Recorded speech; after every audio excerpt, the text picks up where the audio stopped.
So a quick disclaimer. This is the first time we filmed this, and I've done this for 2.5 years at all the camps, and I've never filmed it because I always felt like next time we'll film it, next time. Every time I do it, there's always, I want to make it a little bit better, and kind of was waiting also for the right scene to film it, but now we just try. I also didn't sleep all night, so it's like horrible conditions for trying to remember everything.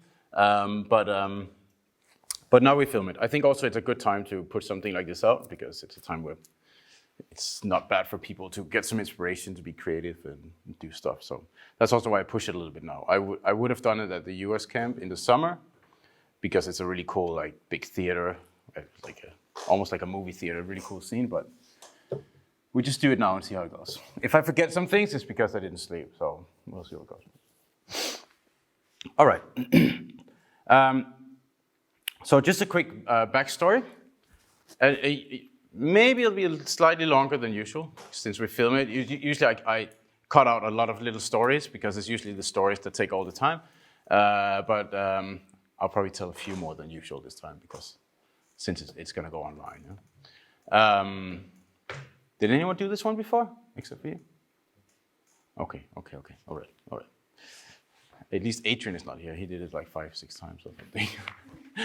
So when you get some little badge or something. Anyway, so when we started maybe 3 years ago, when we had a camp in the US, we found out we have this really cool theater, like this amazing place. And we thought like, oh, we didn't use it all week. So maybe next time we do the camp, we should have someone do like some talks or workshops or something.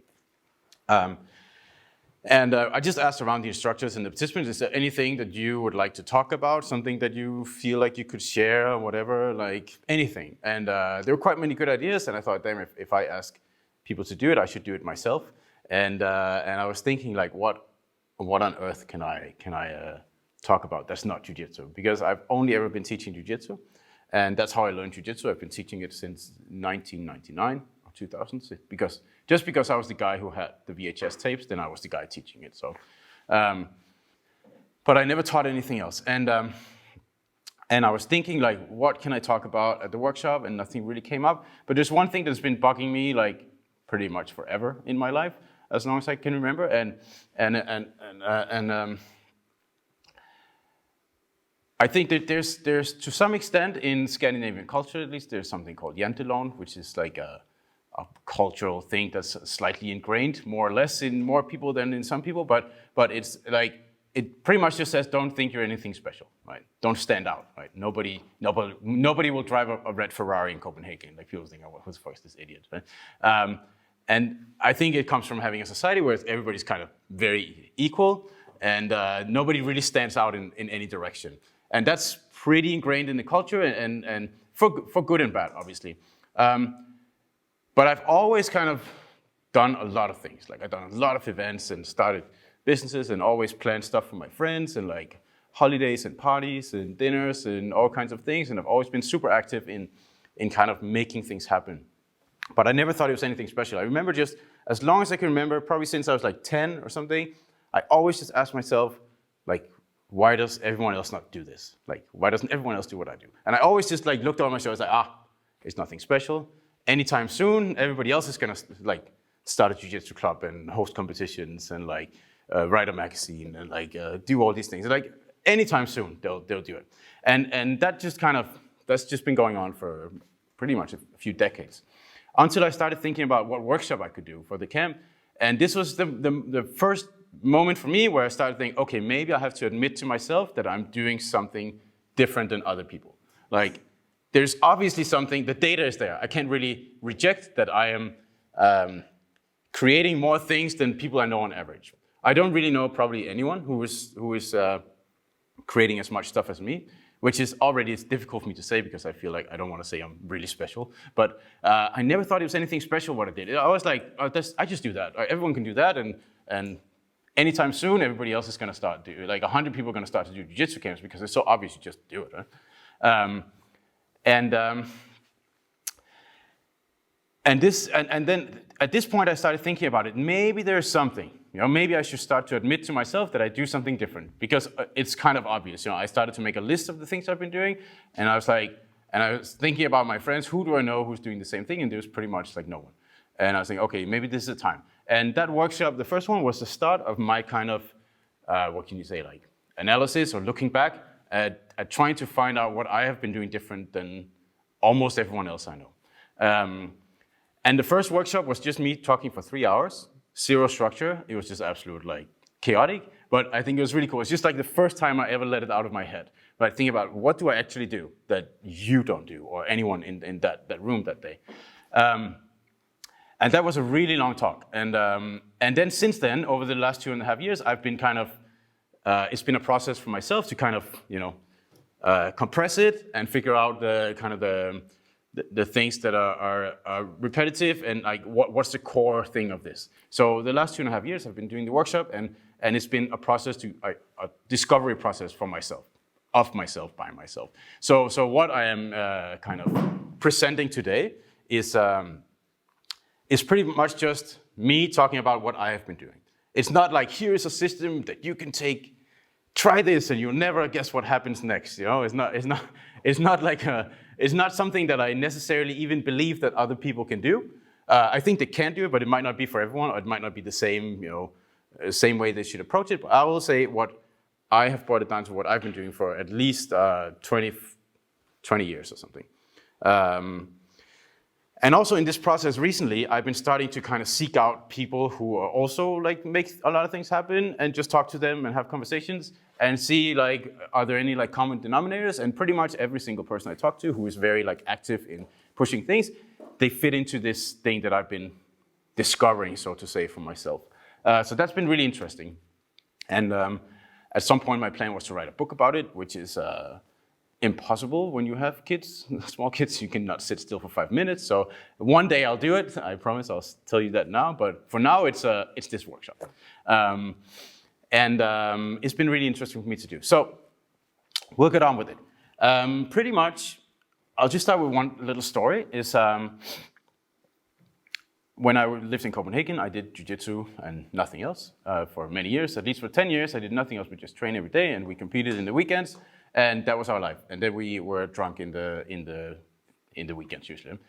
We pretty much started out as a drinking club with a jiu-jitsu problem for many years, and then it just slightly turned into more of a jiu-jitsu club with a drinking problem. That's pretty much all we did. And we went to a lot of competitions. And every time we went to a competition, I would always take that as an opportunity to kind of plan a holiday for my friends. Like, what could be fun things we could do? Like, okay, we're gonna compete, but I'm also gonna try to book like Segway tours, or like we go surfing. Every time we went to the Europeans in Portugal, we would go surfing in January, like ice cold, but we always do something cool. Like, so it was like, all your friends go on a holiday for a weekend, we have to get something out of it, and we planned like where to go eat and where to go out and all these things, and the competition was just something we did on the side. And that was amazing. We did that for 10 years, and we had a fantastic team, and we all traveled together every single month, and had a great time. And of course, we trained very seriously, but we were never like focused on the result, like at the competition. It was pretty much just a vehicle for us to do boys' trips around Europe every single month, right? Which was like fantastic, super fun. And we went everywhere, like to all the big cities to compete. And every time we were looking for a competition, we were just looking at where is the competition and what else can we do there. If it's like somewhere out in the middle of nowhere, we're like, we don't want to go. But if we went to Amsterdam and Paris and everywhere, and just had like weekend trips. And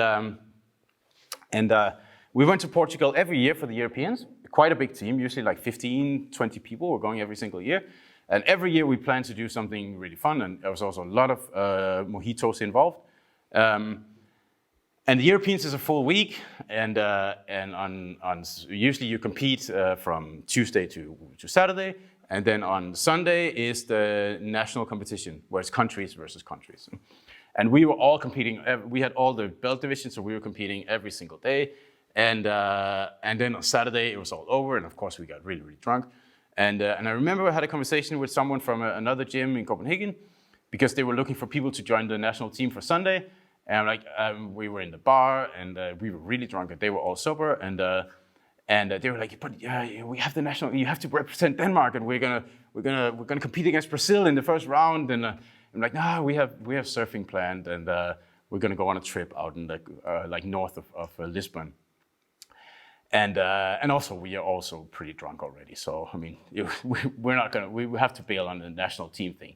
And there was some part of like annoyance in this because they're like, but it's a sport. We gotta win, And like we already did 7 days. We're done. Now it's the boys' trip.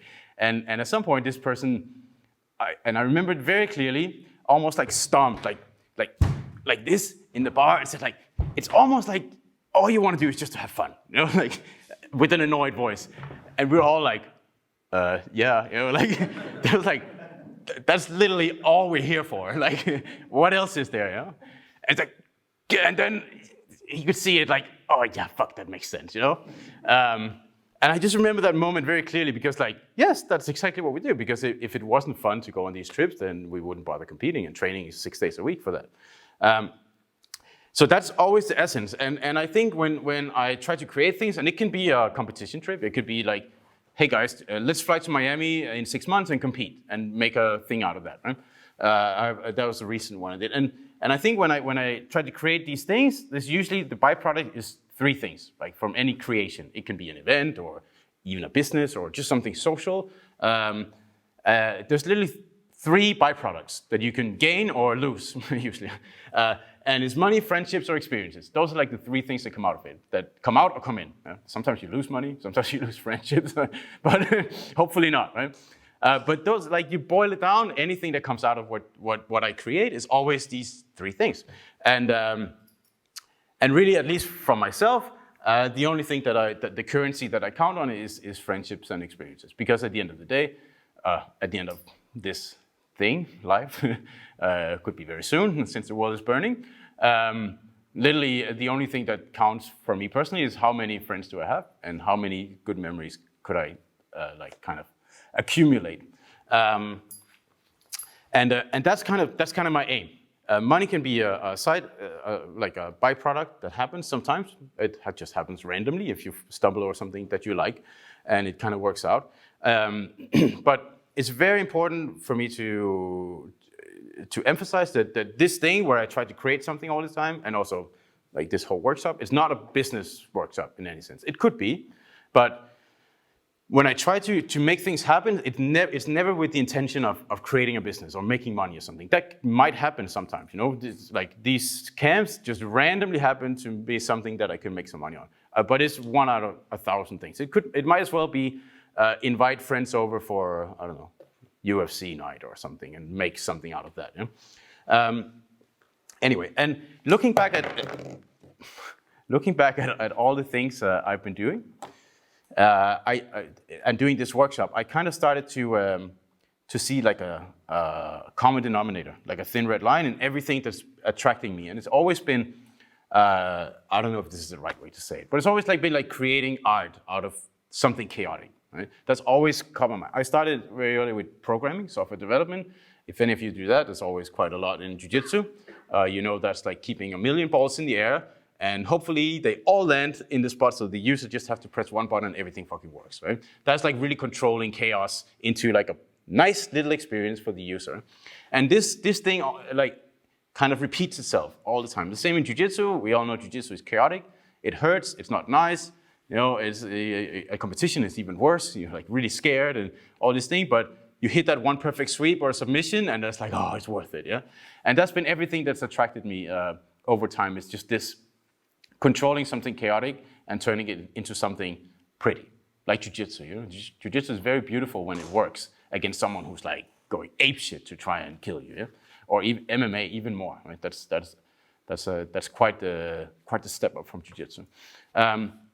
Surfing, a good example. It's like 99.9% of the time you think you're gonna die or get eaten by a shark, and then you have that 2 seconds where it works, and you're like, I'm gonna do it again. And it's the same all the time. And also at jiu-jitsu camp, for instance, it's the same thing. It's very chaotic, and even more so during a pandemic, I would say. Then it's pretty fucking crazy to put this up. And hopefully you just show up and you have a nice experience and everything kind of works. Oh, the geese are nice on the bed. But behind that is like 8 months of worries and budgets and emails and fucking pressing reload on the travel restriction news page every single day, like, and all these things. But it all comes together to a nice little experience. And it could be like a big thing or a small thing, even something when you receive the key. You pull it out of the bag, or it's there, the way it's folded, and how the fabric feels is all something that's taken 8 years of I call it Pakistani English on WhatsApp. I don't know if you ever get messages from people in Pakistan trying to sell you keys. You have to speak a very specific English to communicate. But that turns into a little like drop of a good experience, And that's, even Apple designs the sound of when you open the box and all that stuff. And that really catches my interest. And I understand that's not maybe for everyone, but that's just me. So I tried when I started this thing, I said, okay, the first thing I'll do is I'll make a list of everything I did to see if there is something here, if I actually do more than other people. And I started writing it down. It's like, okay, Christian, maybe you gotta admit to yourself that you probably do a lot more than most people. And all of these are obviously a lot of stories, and I'll not tell all the stories, but I did obviously quite many things. I remember I started around age 10, I published a computer magazine printed on my dot matrix printer. And that was really noisy to print like 150 pages every week. It was, and I did a lot of stuff. A lot of competitions, big MMA promotions, grappling competitions, ton of that. I did academies, CrossFit gym, CrossFit leagues, a lot of small amateur MMA events, travel around the world. I wrote a book, on many parties. I've organized a ton of parties. That's my favorite. It's the most fun, I think. Organized bachelor parties, fake ones too, fake bachelor parties. A lot of like internet stuff and what else? An 8-year running bicep growing competition. That was one of my favorite events that we had in my gym. Globetrotters, of course, more than 50 camps. This is 56. So I'm not going to go through them all, but I did a lot of things. And this is the data I just want to present to kind of, again, reinforce for myself that I have not met anyone who's doing as much, but they must be out there somewhere. So I collected a few pictures, again, as evidence towards myself. This was actually the first martial arts camp I ever did, because I built this, before Facebook, I built a Danish social media site for martial arts, and all we did was discuss pressure points versus MMA, and like, this was before, you actually knew that Kung Fu is useless, right? But we spent like, every day, everyone was debating online. And we hosted a first summer camp, 2004. That's when I started doing the camps. And then we did a lot of events, small ones, big ones, podcasts. This was my big MMA event. We did 4 of these, like the biggest in Denmark at that time. I wrote this book and all kinds of stuff. Recent projects, we produced a documentary last year that was supposed to premiere this summer, but since I think everyone should be there for it, it's kind of a big project, and I want everyone to be there, and it should be a special event, so we postponed it a little bit. I started a beachwear brand where I produce some shorts and rash guards and stuff, and I did a fitness league for many years. It's kind of like CrossFit style, where I produced some software with live scoring, so every time they did a rep, everyone could follow the scoreboard on the screen. It was pretty cool. A recent project, a lockdown project, is beltchecker.com. I don't know, maybe you've seen some of that. That's an interesting one. Some jiu-jitsu camps. This is now 56. Some more jiu-jitsu camps in all kinds of weird places. Excuses to travel interesting places is just invite friends along and hope they want to help you pay for it. I had an academy in Copenhagen for 15 years. We had 700 members when it peaked. And that was a pretty awesome project, obviously. I did a round-the-world trip in 2011 for 6 months where I just was teaching jiu-jitsu for food and shelter. And I also published a book, I wrote a book about that trip. And other, like, I rented 2 castles, because once I wanted to rent a castle, and then the only way to top it was to rent 2. So next year I had to rent 2 castles. This is at home, the open mat for the camp in St. Bart. El Salvador, probably the prettiest mat space I've ever set up, with nice little lights around and everything. It was pretty cool. This is how old is the church, Ruben? You wrote it, 1,000 years. 800 years old church in Italy that we have, a private one. We're going there next week. This was one of the very early camps where they were just excused to raise money to host a party. Were you there? You were there. This is the one where I broke my hip. You remember that? you know when the recovery time from a party is longer than a minor surgery, then you know it was a good party. So we rented the old Carlsberg facilities in Copenhagen, and we put a cage out, and then we had the kids team fight the grown-up team in MMA and like crazy things. So it was pretty fun. This was the fitness league thing I did. This was the big MMA events. Many of those guys made it to the UFC. Gunnar Nilsson had his debut in this show. This was a 10-year anniversary for Academy. We had a cage on the dance floor, and of course, since I paid for the cage, I had to fight in it. So I fought one of my friends. This is the beachwear brand that I've been doing for the last almost 2 years. And pretty fun. You might know Katla from some of the camps. It's my neighbor, Frank the Tank, the French Terminator.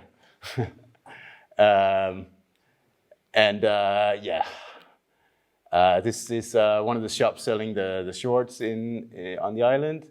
Then I did this grocery delivery service where you can order like grocery online and they deliver it on the island. This is the thing, and then some software. This is the belt checker thing, which is one of the recent projects, which are now at 15,000 users, and I think it's looking pretty good. I think it's a cool project. It also has like gym management software, so academies can use it to check in people and control memberships and all for free.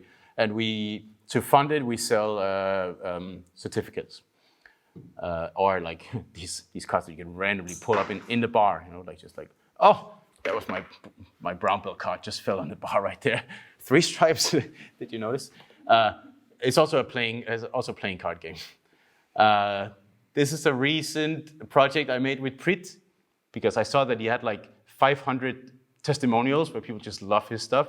I was like, Prit, seriously, you got to do something with that. So we built this the last 3 months, where it's like a subscription service, and people can upload their sparring or competition, and he will narrate it, and he puts the videos on the site. It's pretty good. We had 130 registrations in 10 days. So cool. Anyway, that was the evidence, and you can choose to take that as evidence or not. But I need to show that to myself, to remind myself that maybe I do more than other people. Right? I think so, at least. And now we get to kind of the analysis part.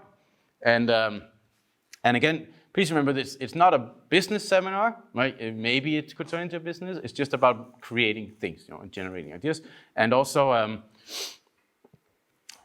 so we'll get to this. And also, this is just what I do. And coincidentally, also, pretty much everyone else I've met and talked to who create a lot of things, it seems to be very much in the same line. So the main thing that I think is like the first fallacy that people sometimes believe is that to find a good creation or a good idea or something, it's kind of a light bulb moment. Right? People imagine that, at least many I talk with who are like frustrated that they don't make a lot of things happen, they have often this idea that they just sit around one day on the couch, and then it's like the ding, perfect, I'm gonna make a living of making jiu-jitsu cams or whatever, and then it's just like everything comes to you in a moment. And this does not exist.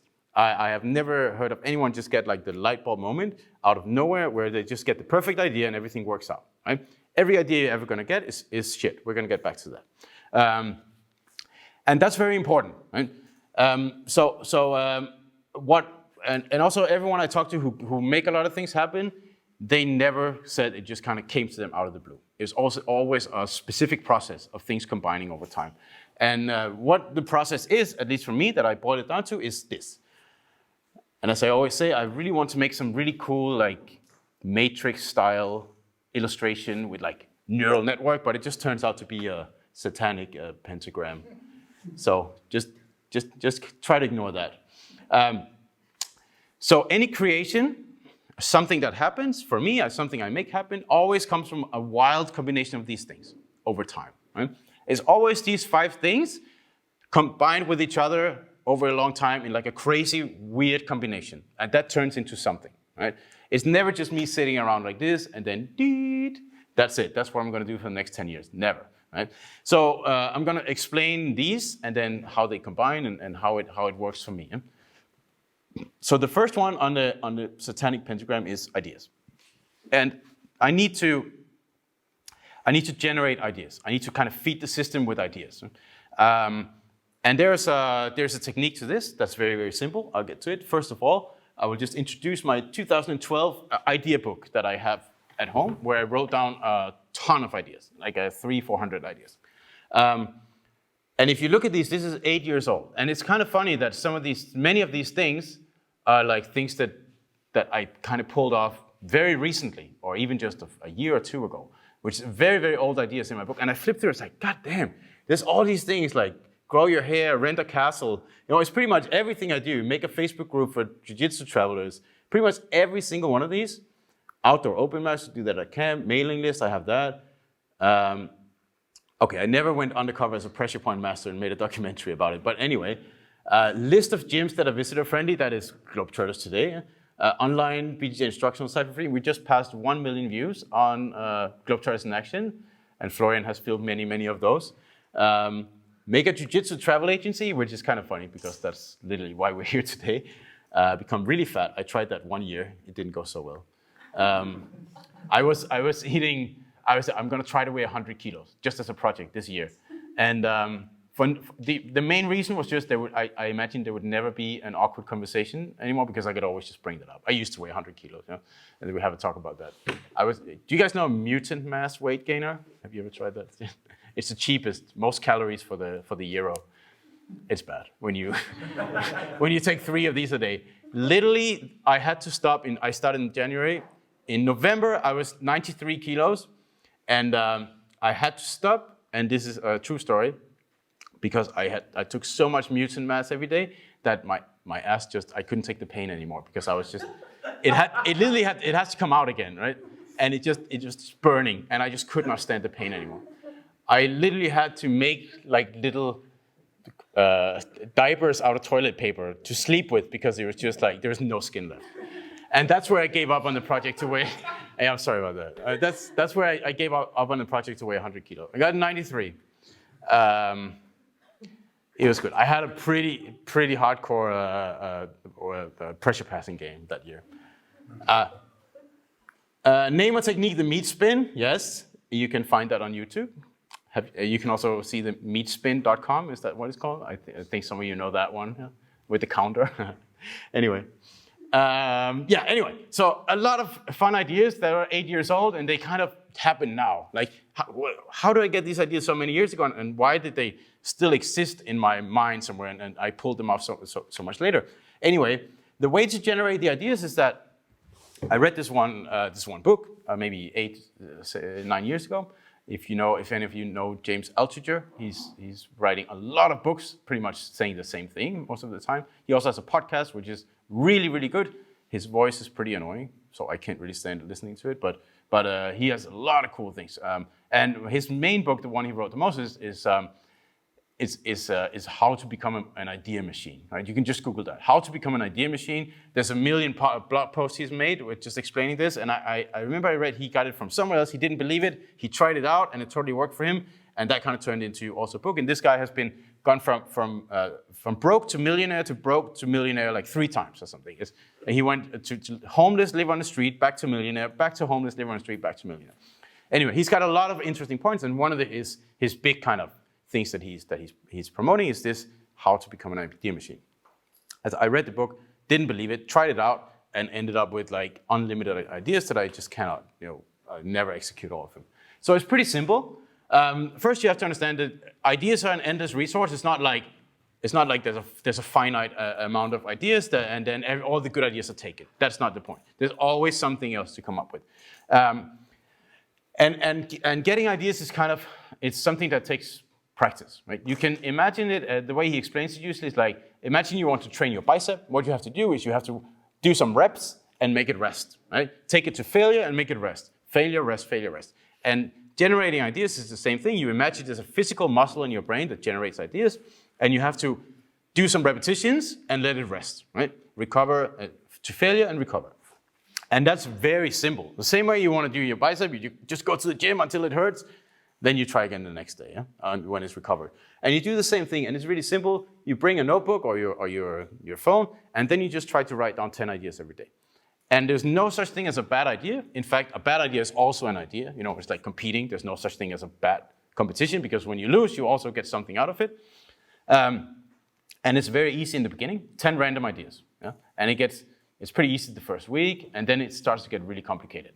Right? And that's where you feel like you did 10 reps, that's good. You get a little bit sore, right? Do it next day, it's fine, I can keep going. But after 1 week or 2 weeks, it's gonna hurt like crazy. Then it really gets sore. And the same thing happens with your brain. It literally feels like there's something in your brain that's like, that kind of, it gets sore. And that totally worked for me. And the theory is, once you do the repetitions and recover that idea muscle, then you start to make it stronger, right? And I was like, that's bullshit. And I tried it out because I just had my first son, and I was just walking around Copenhagen every day for 4 hours, trying to make him fall asleep with the stroller. And I said, okay, I'll spend those 4 hours writing down ideas.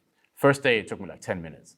But then after 2 weeks, 4 weeks, it was like, at the 4th hour, I was taking detours to try and gain some extra time to just like crank out more repetitions. And totally worked. Having that strong idea muscle is just like, even now, 8 years later, I still practice it a little bit, and it's just like things just happen really quick because you train it. Right? So I recommend looking that up. And if you want to try it out, just try it for 1 to 6 months. And what you could do is like one day you could say, let's come up with the 10 worst ideas I can possibly imagine. Like, what are the 10 worst things I can do? Right? A spa for cats or something, like really horrible, horrible ideas. Or it could be, what are 10 themes for the next 10 days? Right? So tomorrow's theme is going to be, what are 10 books I want to read? Or what are 10 books I want to write one day? What are 10 places I want to travel? Or 10 friends I want to take somewhere, invite to my home or something. Something like that. So it's pretty simple, and I recommend just read the blog post. It's very quick and easy. Try that out. And one thing that's super, super important, and this is, again, one of the fallacies, you imagine that at some point you get like a really good idea. It's like, that's it. This is the one idea I'm going to go for. But in reality, every single idea you ever get probably is shit, like absolute shit. Same for me. I've been practicing this for 8 years. I feel like I'm pretty good at making fun things happen and coming up with good things to do. But if you look at my idea list, because I don't do 10 a day anymore, but I still do like write down a few hundred a month. If you look at them, you will be laughing at like how amateurish they are. They're like the stupidest things. Right? And that's the point. The point is that you will probably never get the best idea in the beginning, right? It never really happens. But that's difficult to kind of accept when you're not used to just grinding out ideas. Imagine you want to grow your bicep and you just do 10 reps one day, 10 reps the next day. And then on day 7, rep number 4 is like the perfect rep. Right? That was it. I'm never going to work my bicep again, and it's perfect. Right? That finished the project. It doesn't work like that. Right? That was a good rep. You keep going, and the next day you keep going. Right? The process is the point. Right? So what you have to do is, and in this guy's book he calls it idea sex. The ideas have sex over time, and they give birth to new ideas. And that's really where the magic happens, so to say, is that you get a lot of shitty average ideas, but over time, they will combine into something really cool, right? That's always how it happens. And this will combine with something else later and later and later.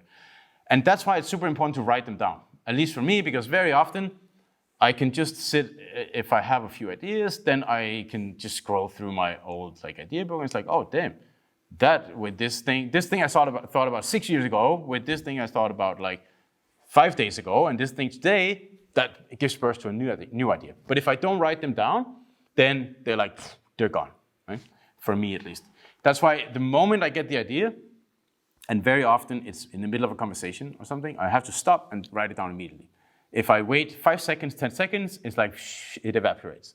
And it'll take me years usually to kind of catch it again. So I have to write it down immediately.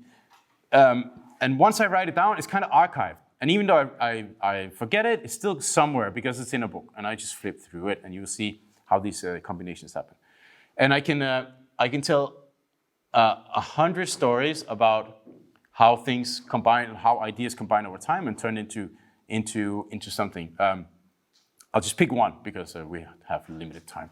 But let's say I got this, right now I have this beachwear brand, which is kind of a weird project. I know nothing about beachwear, like nothing about making shorts or sunglasses. I have literally no idea. Just started out of the blue. But if you look at that, maybe you think like, oh, and here's a professional who owns a beachwear brand and sells it in some shops, and it's like in the window, in the main shopping street in fanciest island in the Caribbean. In reality, it's just completely random bad ideas over time that led me to that moment. And I'll just backtrack it really quick, because how it started was literally one bad idea in my book was I watched a documentary about 80s handball on Danish TV, and they all had very short shorts, like really short shorts. Right? So one of the bad ideas I wrote down was like, do something with short shorts. That in itself is a really shitty idea. You're laughing because you play handball, right? You've seen the short shorts. Anyway, horrible idea. Another thing I wrote down on a holiday, like a year later, was I saw like a tourist wearing like a Hawaii shirt with a camera, and I was like, that's silly. Do something with this. Just do something with a funny Hawaii shirt and a camera, like a real tourist kind of thing. And then at a later point, so that's another bad idea I put in the book. And then at a later point, I'm trying to come up with some ideas for like rash guards for Globetrotters, just some new designs because I thought they were boring. And I flicked through the book and it's like, oh yeah, I saw that guy with the Hawaii shirt and the camera, right? So it's like I can just have my graphical designer just draw that, right? So he's like, can you draw this? It'll be fun. I'll try to put it on a shirt. And that was the first idea combination. I put it on a shirt, print that, and we sold 20. Like, I mean, there was no money to be made, but it was pretty fun. I have a picture of myself in a rash guard that has a camera and looks like a tourist. I thought that was fun, a little laugh. And then at a later point, maybe more than a year later, I'm at a camp and someone asked me, oh, do you still have these old shorts, the same old shorts? You never changed the design in the last 3 years. I'm like, yes. And I put down an idea, come up with a new idea for shorts. Which is in itself a pretty bad idea and not very original or amazing idea to put in a book. Come up with something for shorts. And because I never found the right way to do the shorts. And then later on, I'm like, okay, I sit at home and I'm gonna think about these shorts. And I look at that, and then I look around at the open mat and I see everybody's got like long kind of board shorts, and many of them are like kind of badass, like with dogs and whatever not on them, like, and gothic lettering. And I'm like, and then I remember that handball documentary thing I wrote down. It's like, maybe I'll make short shorts because they're a little bit like, not controversial, but it's kind of funny if people grapple with like really short shorts, Like almost in the old days with the Valetudo shorts there. Oh, wait, sorry. And it's like, let me make some really short shorts just to make it fun. And people are going to post that on social media, and they're going to laugh at someone showing up at a competition with short shorts. And maybe not like handball short, but like shorter than regular. And I said, what am I going to put on it? The logo. And then I was sitting at that camp looking at people with all these pit bulls on the shorts, and I looked at that rash guard, and it's like, damn, I already have the design. I'm just going to put that on the shorts and see what happens. Just the Hawaii shirt. Just take off the camera. And that was another combination idea. You see how it starts to like, things come together over time. Yeah? And I put that on the shorts, and people absolutely love them. Like short beach shorts for jiu-jitsu, super fun. We sell like 40 maybe. That's quite many for such a small project. But no profit or anything. But it was pretty fun to see someone compete with like the shortest possible shorts, like super like fancy, colorful beach-style shorts in Noki competition. I had a laugh out of that. And he was on the podium with these like super shorts, and it was like, that was a bit weird, but it's also kind of fun. Just as a little like joke, just created for the sake of creating something. And anyway, but that really goes nowhere. I mean, it's never gonna turn into, I'm never gonna sell 1 million jiu-jitsu shorts with beach print on them, right? But anyway, I take these shorts home, and I'm on the beach, and I kind of look around, and I'm like, I have the most colorful shorts on the entire beach. It's kind of stood out to me, right? And then in that moment, I'm like, hey, maybe I had another idea in my book was like, do something St. Bart, like something local, like something island, something. And that idea back in the book combined with the shorts, looking at them on the beach and like, I'll do the exact same shorts, but I'm gonna make a St. Bart brand on them and just see what happens. Huh? And then those were the first shorts. I tell my neighbor about it, Frank the Tank. And I'm like, do you want some shorts? Like, yeah, sure, man. And he's like on the beach every day with the shorts. And then suddenly the ball starts rolling, and then I make some more shorts and more bad ideas. You see how they kind of come together over time. There's a lot of average ideas turning into something. And suddenly, now I have one of the, I wouldn't say most famous because there's not so many, but one of the major stores in town is selling the shorts. It's in the front window. They have a reopening this in a few weeks. And I also work together with them to make their own like collaboration, rash guards and shorts. So they make their brand with me, and it just kind of ball rolls, right? But it all starts with bad ideas, always bad ideas. It's never that I sat down and said, okay, I'm gonna make a St. Bart beachwear brand, and it's gonna be awesome, and people are gonna like it. And I still have not made 1 year on this. I don't even count how much money I pump into it, but the stuff I get out of it in terms of meeting people and making friends, and my this neighbor guy, I always saw him on the island. He's like a personal fitness trainer. He's really big, and he had a very small scooter, so he's driving around like with his stuff to go and do personal training. And I was like, this guy, man, he's like, I was very prejudiced. And then one day I was like, he's my neighbor, and I had these prototype shorts. Like, I got to give them to someone, see what happens. Island karma. Just give it away and see who I can meet and where I can go with it. And like I put my head over the fence and like, hey, I'm your neighbor, and he was outside like pumping iron. And like, do you need some shorts? Because I have a box that I just need to get rid of. So I'm like, yeah, sure, come on over, man. And turns out he's like the coolest fucking guy ever.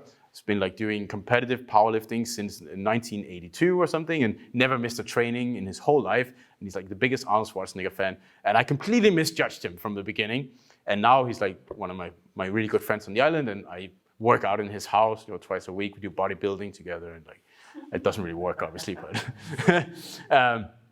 but anyway, that's kind of fun. And then I meet him, and then I get some more ideas, and they combine over time, and then we get to the amazing combo ideas over time, but it takes a long time to get there. But anyway, that's super important. Any idea you get is shit, give it time, and they combine with something else. So an exercise is during the next 30 minutes, you can write down 10 ideas, which should be very, very easy now because your head is like high activity. Yeah? You should very easily be able to get down 10 ideas. Now, the second thing on the pentagram is brains. And I've tried to call this different things like external input, inspiration, but I think at the end of the day, it comes down to how many brains can I connect to in my life. And that's hugely important for me to kind of make things happen and kind of push the whole thing. And if you imagine you were just on your own, or I'm on my own, let's say I live 70 years, that's a little bit longer, let's say a little bit longer. I have one brain. How much brain power do I have in 70 years? Not a lot, right? But if I could connect to 100 brains, and that would be over combined 1,000 years, that would be quite a lot of brain power to just kind of make things happen. And everything kind of is generated up here within all of us anyway. So I try to connect to as many brains as possible, and it's really simple. I read books, a lot of books, because a book is has an amazing return on investment, because it's literally one person's entire life of thoughts into one little box, and you can just download it. It's like literally like Matrix. You just download the knowledge into your head. That was another brain connected. And the more brains you can connect into your system, the better. Every time I read books, no exception, every time I read for an hour, I write down at least like 2, 3, 4 ideas that just comes out of the connection from my brain to something else, like kind of the ping pong, right?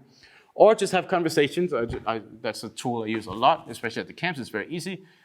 Every time there's a meal, you sit down next to someone you don't know, you just have a conversation, and very, very often, you have some bad ideas in your little notebook on your pocket, and you talk to someone, and they're like, they say something, and it's like, wait a minute, you combine that with something else, something pops up in you. And every time I talk to someone, I get some ideas, and often I'll just write them down on my phone, and it's not because I'm checking Instagram or anything, but I have to write it down immediately during that conversation.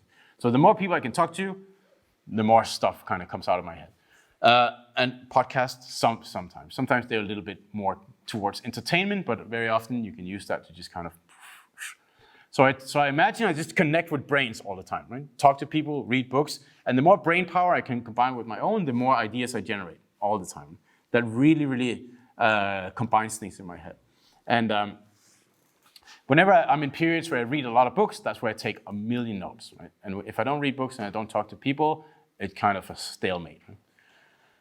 Now, the third thing is skills. And I try to make a list of things where I'm an expert, right? And this will be an exercise a little bit shortly. But all these things are areas where I'm by definition an expert. And the definition of being an expert is very simple. I just need to be better than 99.9% of the world population, which is very easy. You just have to be a little bit over average on any skill. You don't have to be like a world champion, but you just have to be a little bit over average, then you're an expert. Because if you train jiu-jitsu for 6 months, you're an expert in jiu-jitsu. I know we all get our ass kicked still in competition, but compared to the whole world population, you are by definition an expert. If you take any subject on anything and you read the first top 5 books on this thing, you are an expert. You know more than almost everyone, right? You still suck, but that's the point. You're still better than most, right? And that is really the key. And I've always done this, tried to learn a lot of things. That's like, I really like to kind of pick up skills, but I'm never really, really good at one thing. I'm not even very good at jiu-jitsu compared to like most people compete at my level. I would never win a competition at this point. Right? But that's not the point. The point is that you're just above average on a lot of things. Right? And I think I'm above average on quite many things. Right? And also some very random things like juggling a football. I'm really good at that, but it never really got me anywhere in life. Recently, I've been doing like calligraphy and like DJing and this workshop, just like completely random things. It's not about picking things that I think will get me somewhere. It's just completely random things that I stumble over that I really like. Huh? And I read this one chapter in a book a while ago about being a Renaissance man or woman, obviously, a Renaissance it, as Prit would say. This really kind of connected with me. It's kind of I don't know, you probably heard about this.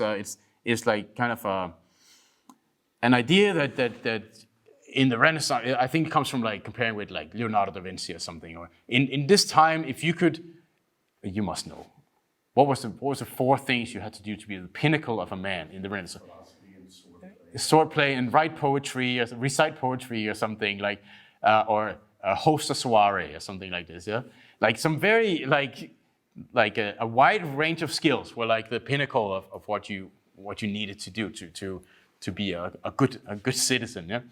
And this is really interesting because we live today in like a specialist society because we live in modern cities where a lot of people are together. So the way that we work together is that we build experts, right? So what most people will do is they will take one skill and they go to school and they study this like crazy. So their skill level is in the absolute top, one thing.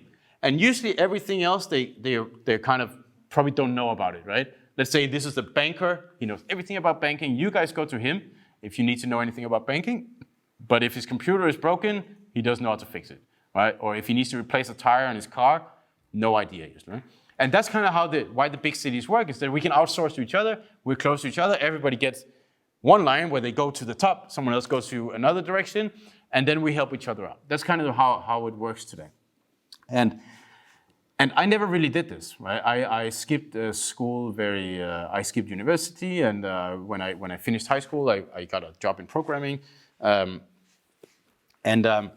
thought, oh, maybe I'll study something later. But I always kind of picked up a lot of things, like photography and graphical design and computer stuff and jiu-jitsu or like video production and editing. And I was pretty good at a lot of things, but there's not one thing that I'm really, really good at.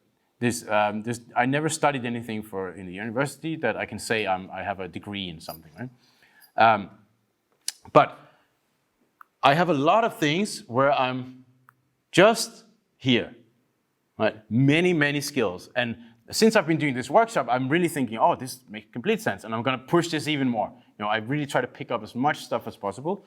And I acquired quite many things, you see. And some of them are just like weird little things. Like calligraphy is something I took up. I've always really liked handwriting.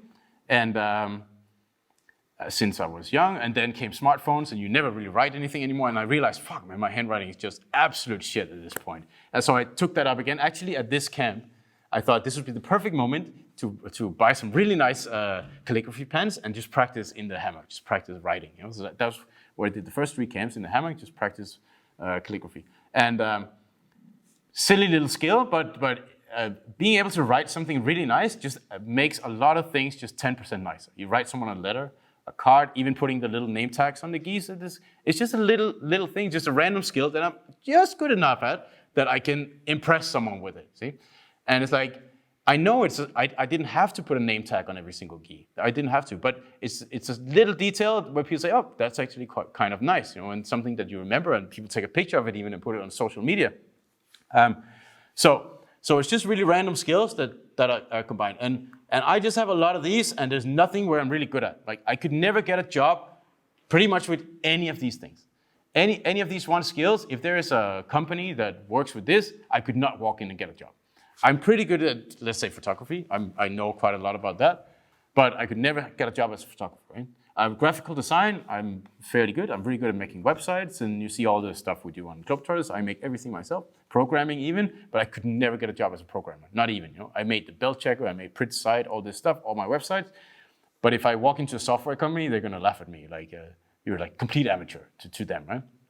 But that's not the point. Even jiu-jitsu, I probably could not even make a living teaching jiu-jitsu, because at this point I'm nowhere near the top. Like, I'm far underneath.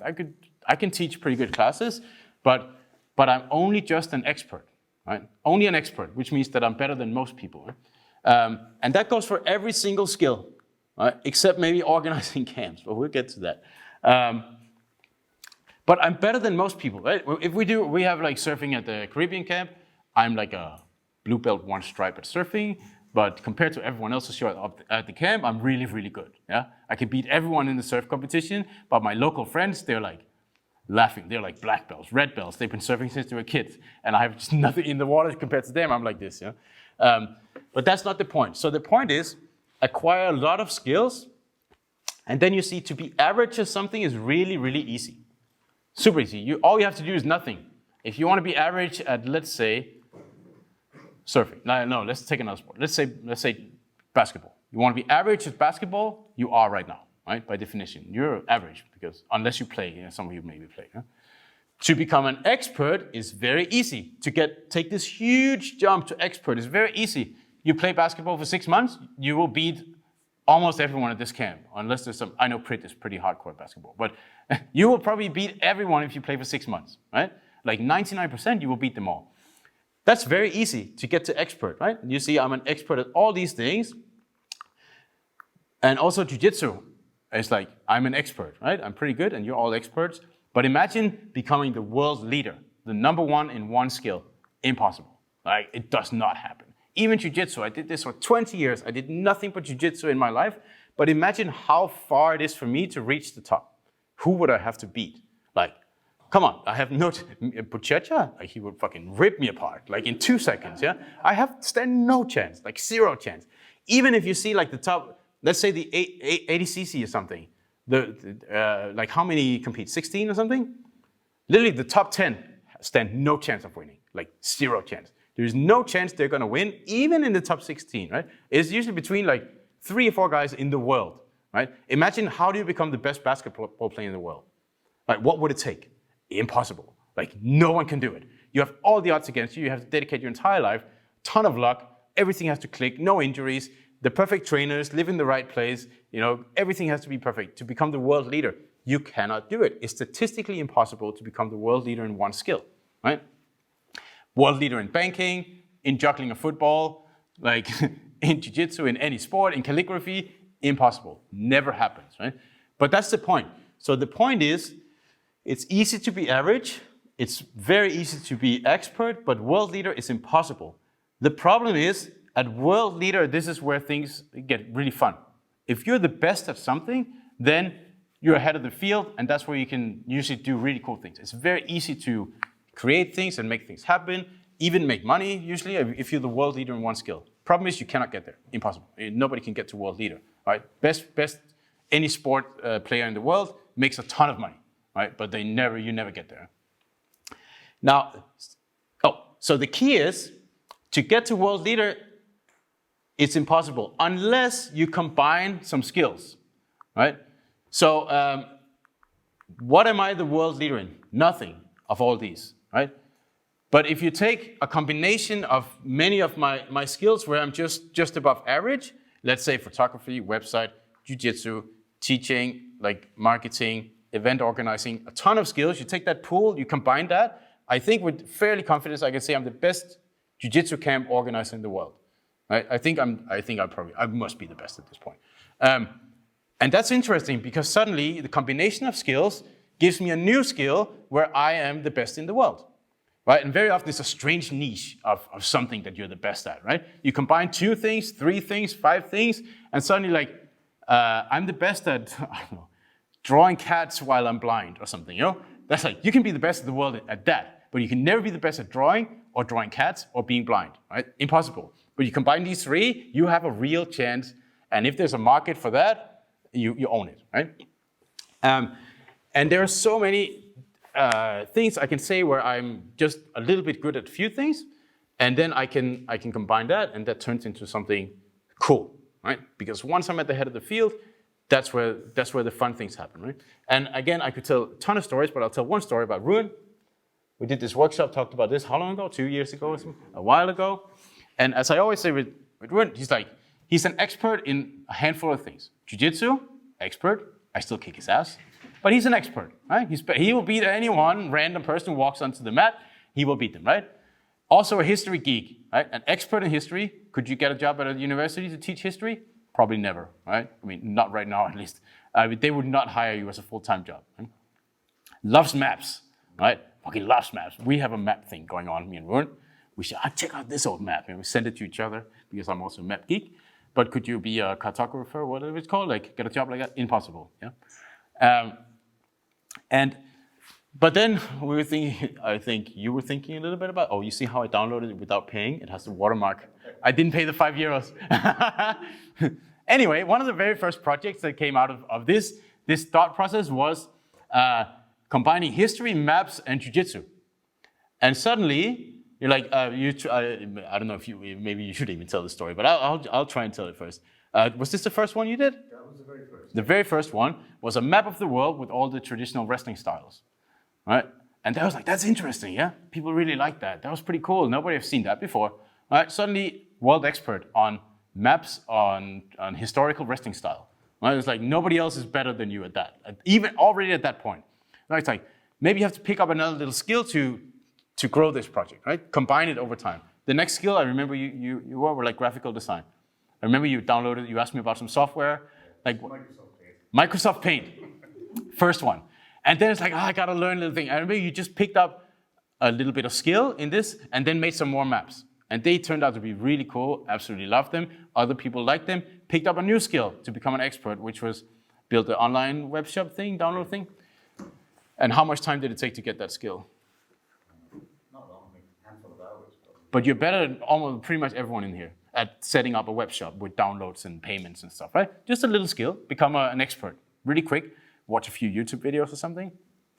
New combination of skill. Ruin has the only and the best and the world-leading online shop where you can buy historical wrestling jiu-jitsu maps, right? That's a completely new skill that's just invented out of nowhere, and he's a world leader, hands down, right? And then he goes deeper into that rabbit hole, starts to learn about how to make podcasts, right? Quite a little bit of skills about making podcasts, and then it turns into a podcast where he talks for like 2 hours about Vietnamese wrestling and Irish collar and elbow, and like all these wild and Icelandic glima, all these crazy styles that nobody's thinking about anymore because it's all jiu-jitsu, right? It all came from Brazil. Turns into the podcast, right? And that turns into the deep interest for the Irish collar and elbow thing. And you see how more skills is thrown in the mix, and that takes a new leap, and a new leap, and a new leap. And the Irish collar and elbow turned into a rule book, an official rule book that's been revived. First ever rule book, and nobody has been doing this style for 150 years. Yeah, 150. Combines with a new idea. We combine brains. Our brains are ping-ponging. We talk about the camp. Say, let's do the first ever Irish collar and elbow competition at a camp in 150 years. And he's teaching a workshop on it. And we do a competition, the first ever, record it, put it on YouTube, people watch it, start talking about it. You're contacted by UNESCO to write articles about extinct rapping styles. A world leader, you see, when you're the world leader, UNESCO calls you up, suddenly, right? Via Instagram. World leader in the strangest combination of things, UNESCO calls you up, right? And then now it's like, now there's the first ever club since in how long, 100 and many years? At least 100 years. The first club has now opened in Ireland where they practice this style again. And we have already planned a big competition in Heidelberg. And who knows where the fuck this is gonna go, right? But you see, it's just being a little bit better than most people at a few things and still being pretty bad. I mean, I would say your graphical design skills are pretty shit still, but it's getting better. You never get a job. Like me, I can never get a job in graphical design. They would laugh at me. But I can make the website look really nice, and the posters and stuff. But it's good enough when you combine it with other things, and then you get to there. And that's where the ball just really starts rolling like crazy. And this project is one really good example. I think many projects came out of this workshop. We talk about this. And Ruins is really interesting because I'm involved in it, and we talk a lot about and this is where I got to connect my brain and see what happens. And every time we talk about it, some new ideas pop up. Yeah? Maybe he has something in the head that's brewing, but we have a conversation, it goes to my head, refines, goes back, and it's like, damn, let's do a competition. Let's see what happens. And it's like, hey, let's put it on YouTube, right? And who the fuck knows? This might turn into a thing. I really want to host the first Irish championship again. But you don't even live in Ireland, so anymore. Fake Irish. Anyway, it's a great example of combining things that you're an expert at, a little bit better than average. And I will tell no more stories about that because it'll take forever. I get too excited. Anyway, so how do you acquire a new skill? Very, very easy. You pick something completely random that you like. It could be maps. It could be graphical design. It could be any skill like fishing, DJing, calligraphy, jiu-jitsu, anything you want. And then you just have to understand, you can learn anything for free if you just want to. You don't have to go to school to learn pretty much anything. You just literally go to YouTube and that's it. I picked up I'm an expert at DJing.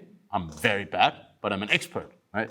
I picked that up just by watching DJ instructionals for a month on YouTube.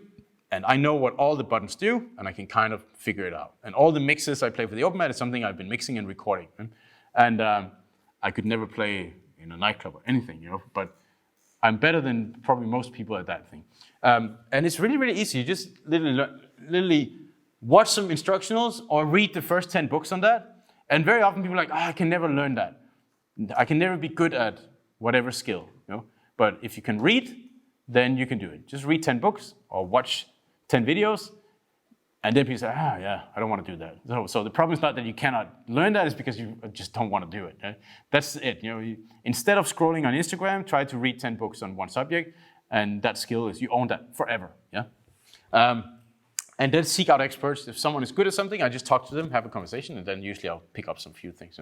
And an example was the DJing skill that I tried to pick up because I usually had a DJ play at the open mats at the camps. And this guy pulled out 2 weeks before the camp. I panicked.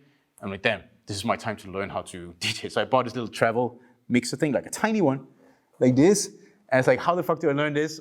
And I talked to my friend who's a DJ, and I just watched some videos. And after 1 week, I was up all night at the Heidelberg camp. And after 1 week, I played at the open mat at the final camp, and it was super fun. I was like, shit, this is great. This is super fun. I absolutely sucked.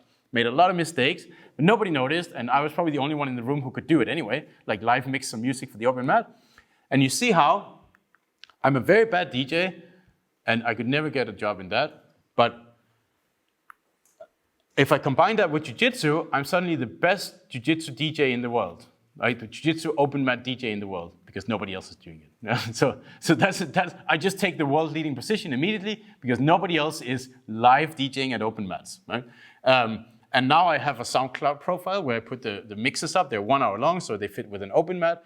And I do different styles and stuff. And if I just put, my friend in St. Bart, he's a professional DJ. I train with him. And he's got a SoundCloud profile. And I just beat him in most plays.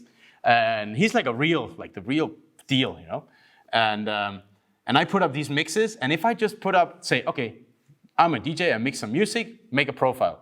nobody would fucking ever listen to that shit. Like, no one. I would have 10 plays, it would just be me. But if I combine it with something else, I just randomly, let's say I combine it with jiu-jitsu, and then I make a SoundCloud profile and say, these are special open mat remixes that you can use for training, like to create the right vibe. And then I post that online, like, oh, that's cool, man. I was looking for some new music for the open mat. And suddenly I have like 10,000 plays or something. It's absolutely insane. And I just beat like a professional DJ in number of plays on SoundCloud. Only because I combined something to become the world's best jiu-jitsu open mat DJ, which is maybe not one of my most proud titles, but it proves the point, yeah? It's probably not something I'm gonna pursue really, but anyway, so that's it, really. Practice and fail, and you will get it, and you get better than most people. So the exercise is pretty simple. During the next half an hour, when we wrap this up, list the skills, list anything that you're better at than most people, right? And remember, you can still suck at it. You can still be really bad, but you just have to be better than 99% of the world's population, 99.9%, right? And that is very easy. I'm sure you have a handful of things that you're better at. Right?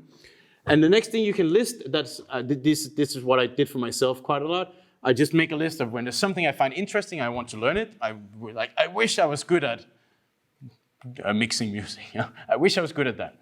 I'll put that on my list, and then I just start reading books or watching YouTube instructions. And literally 6 months later, and now it's been actually 2 years, and I've kept practicing this. And every time I've played at an open mat, or even at the party for the Globetrotters camp, I think back like 3 months, and I'm like, oh damn, I was so bad. You know, I make so many mistakes. But it's like watching yourself roll jiu-jitsu like 6 months ago. You're like, oh man, it was horrible. Yeah? But list things you want to do, and then the most important is try to draw some lines and see, oh, I'm a history buff and map buff and jiu-jitsu buff. How can I combine this into something, maybe? And try to find that leap where you can become the best in the world. Because that's really where the fun happens. Huh? Now, the next thing is you have to fail a lot. Failures is absolutely essential. If you talk to anyone who's good at making things happen, they will also tell you about how tenfold amount of things they have failed at in their life. And you can literally just read any book on any company that you think is a success today. And then if you read the history, it's just absolute train wreck. Amazon, is it the most valuable country in a company? One of them, like at least top 5, right? It's like, goddamn, Amazon, the biggest, most, like they make a ton of money. And if you read the story on Amazon, it's literally like almost 20 years of them just throwing money down a hole. Like absolute shit, like train wreck ideas, and nothing worked. And they just lost money and had like horrible things happen. Just failure upon failure upon failure upon failure. And this is what any like person who creates a lot of things will tell you the same thing. Same for Google, absolute shit. Like so many things go wrong. Apple, like you say, they have the perfect products today almost, and you see some of the stuff they tried in the past. It's just like horrible failures. And this is the same story all the time. And the same for me and I'll get to that. And that's super important. That's a really important part. So to execute an idea, what holds people back very often is that I want to try it, but I'm sure it's going to fail, right? But it's really important to understand that failing is part of the process, right? You have to fail a ton of times before you get to success. And I have a few kind of techniques for myself that I try to do to make it easier for me to fail, right? So one thing that's difficult for people often is that they have some idea or something, a project, but it's difficult to take the first step. How do I start? Like, how do I do the first thing with this? I have this idea, I had it for years, but it never really materialized. And what it's really often about, I think, is to have like an instinctual reaction to always just take the first step. So it's natural for you when you want to execute something you already started. You practice just kind of pushing the ball over the hill, right? And one way you can do that is that every time you get an idea, next to the idea you could write, what is the first step I would do? Right? Just write it down. Very often it's just like call someone, right? Say, I want to learn what all these buttons do on this DJ mixer. I'm gonna call my friend who knows about it. Or it could be just Google it, look it up on YouTube. That could be the first step. Right? The very famous story of Richard Branson when he started an airline, and the same week he had a son or something. Like if any of you have kids, you know you cannot do shit for a few years. But he started an airline, and he wanted to start an airline, and he just immediately called Boeing and said, how much does it cost to rent a 747 to the customer service? And obviously, you cannot do that. But he's just moving. An idea, go, let's try it. Let's see what we do. Take the first step. And this is something you can just practice and just simulate. And very often I have some ideas, and I will just look it up or write someone an email or call someone or ask someone. That's the very, very first step.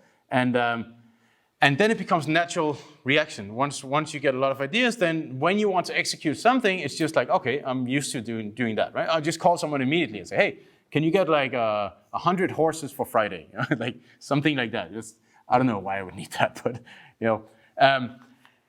and then you have to let it cool off. Because remember, the process of generating ideas and making things happen, it's a process that you constantly do repetitions, right?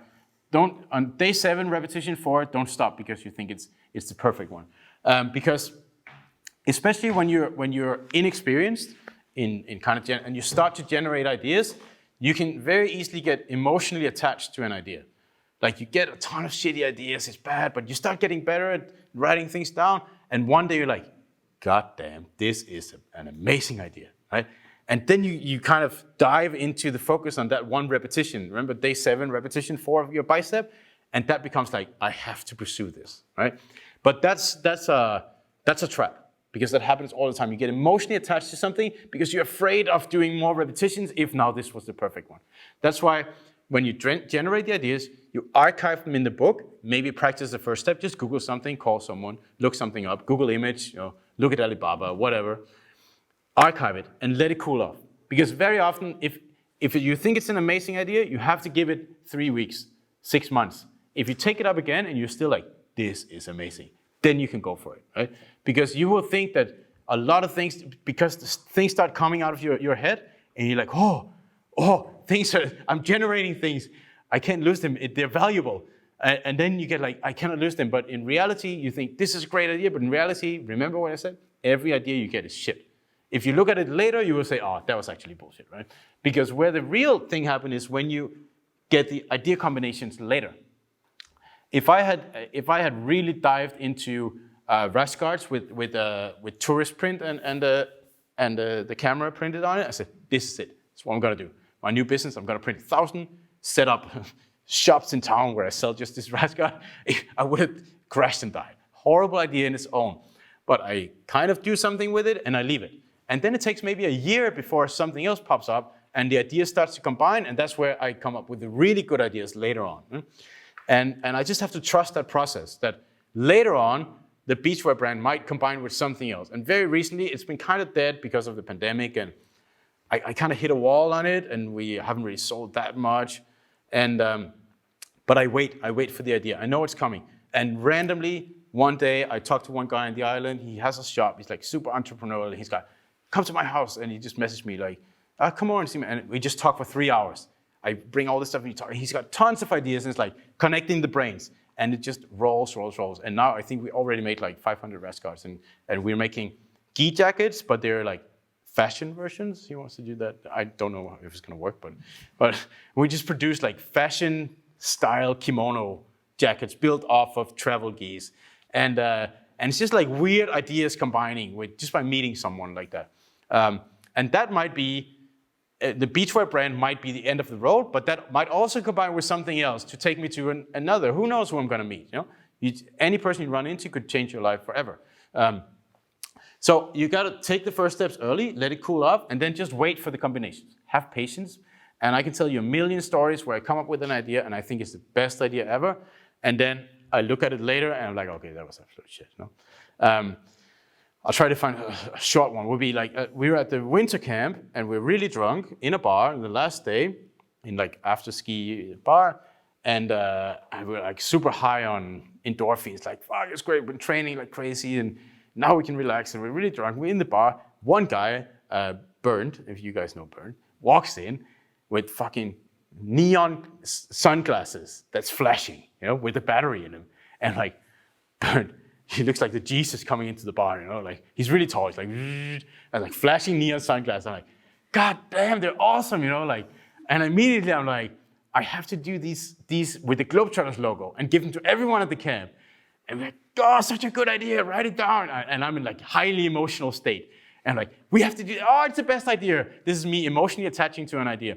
And everybody's like, I tell, hey, Sean, listen to this idea. We're gonna make these glasses for everyone, and they're gonna blink, and it's gonna be the Globetrotters logo on. We're gonna have a big party. It's like, double high five in the bar. Best idea ever. I can't wait.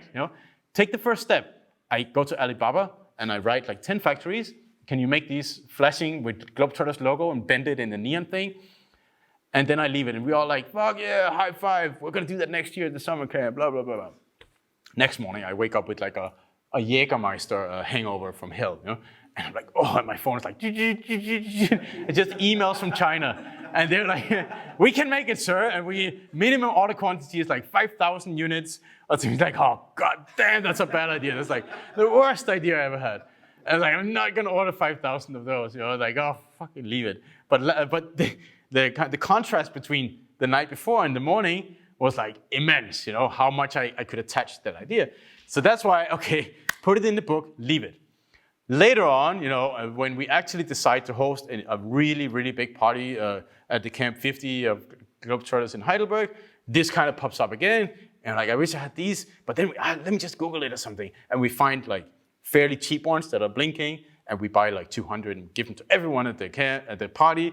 And we think it's super fun, and like people thought, it's all over social media. You see it in the documentary, everybody dancing with blinking sunglasses, and now you know exactly where they come from.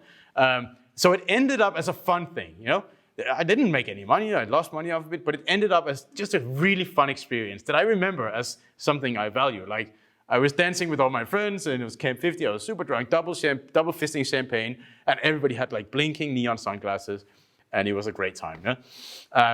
But it never really got moved on. But there was a really bad idea that kind of combined with a party idea, and it turned into something that I remember, a good experience. And very often, that's just the little experiences that I collect.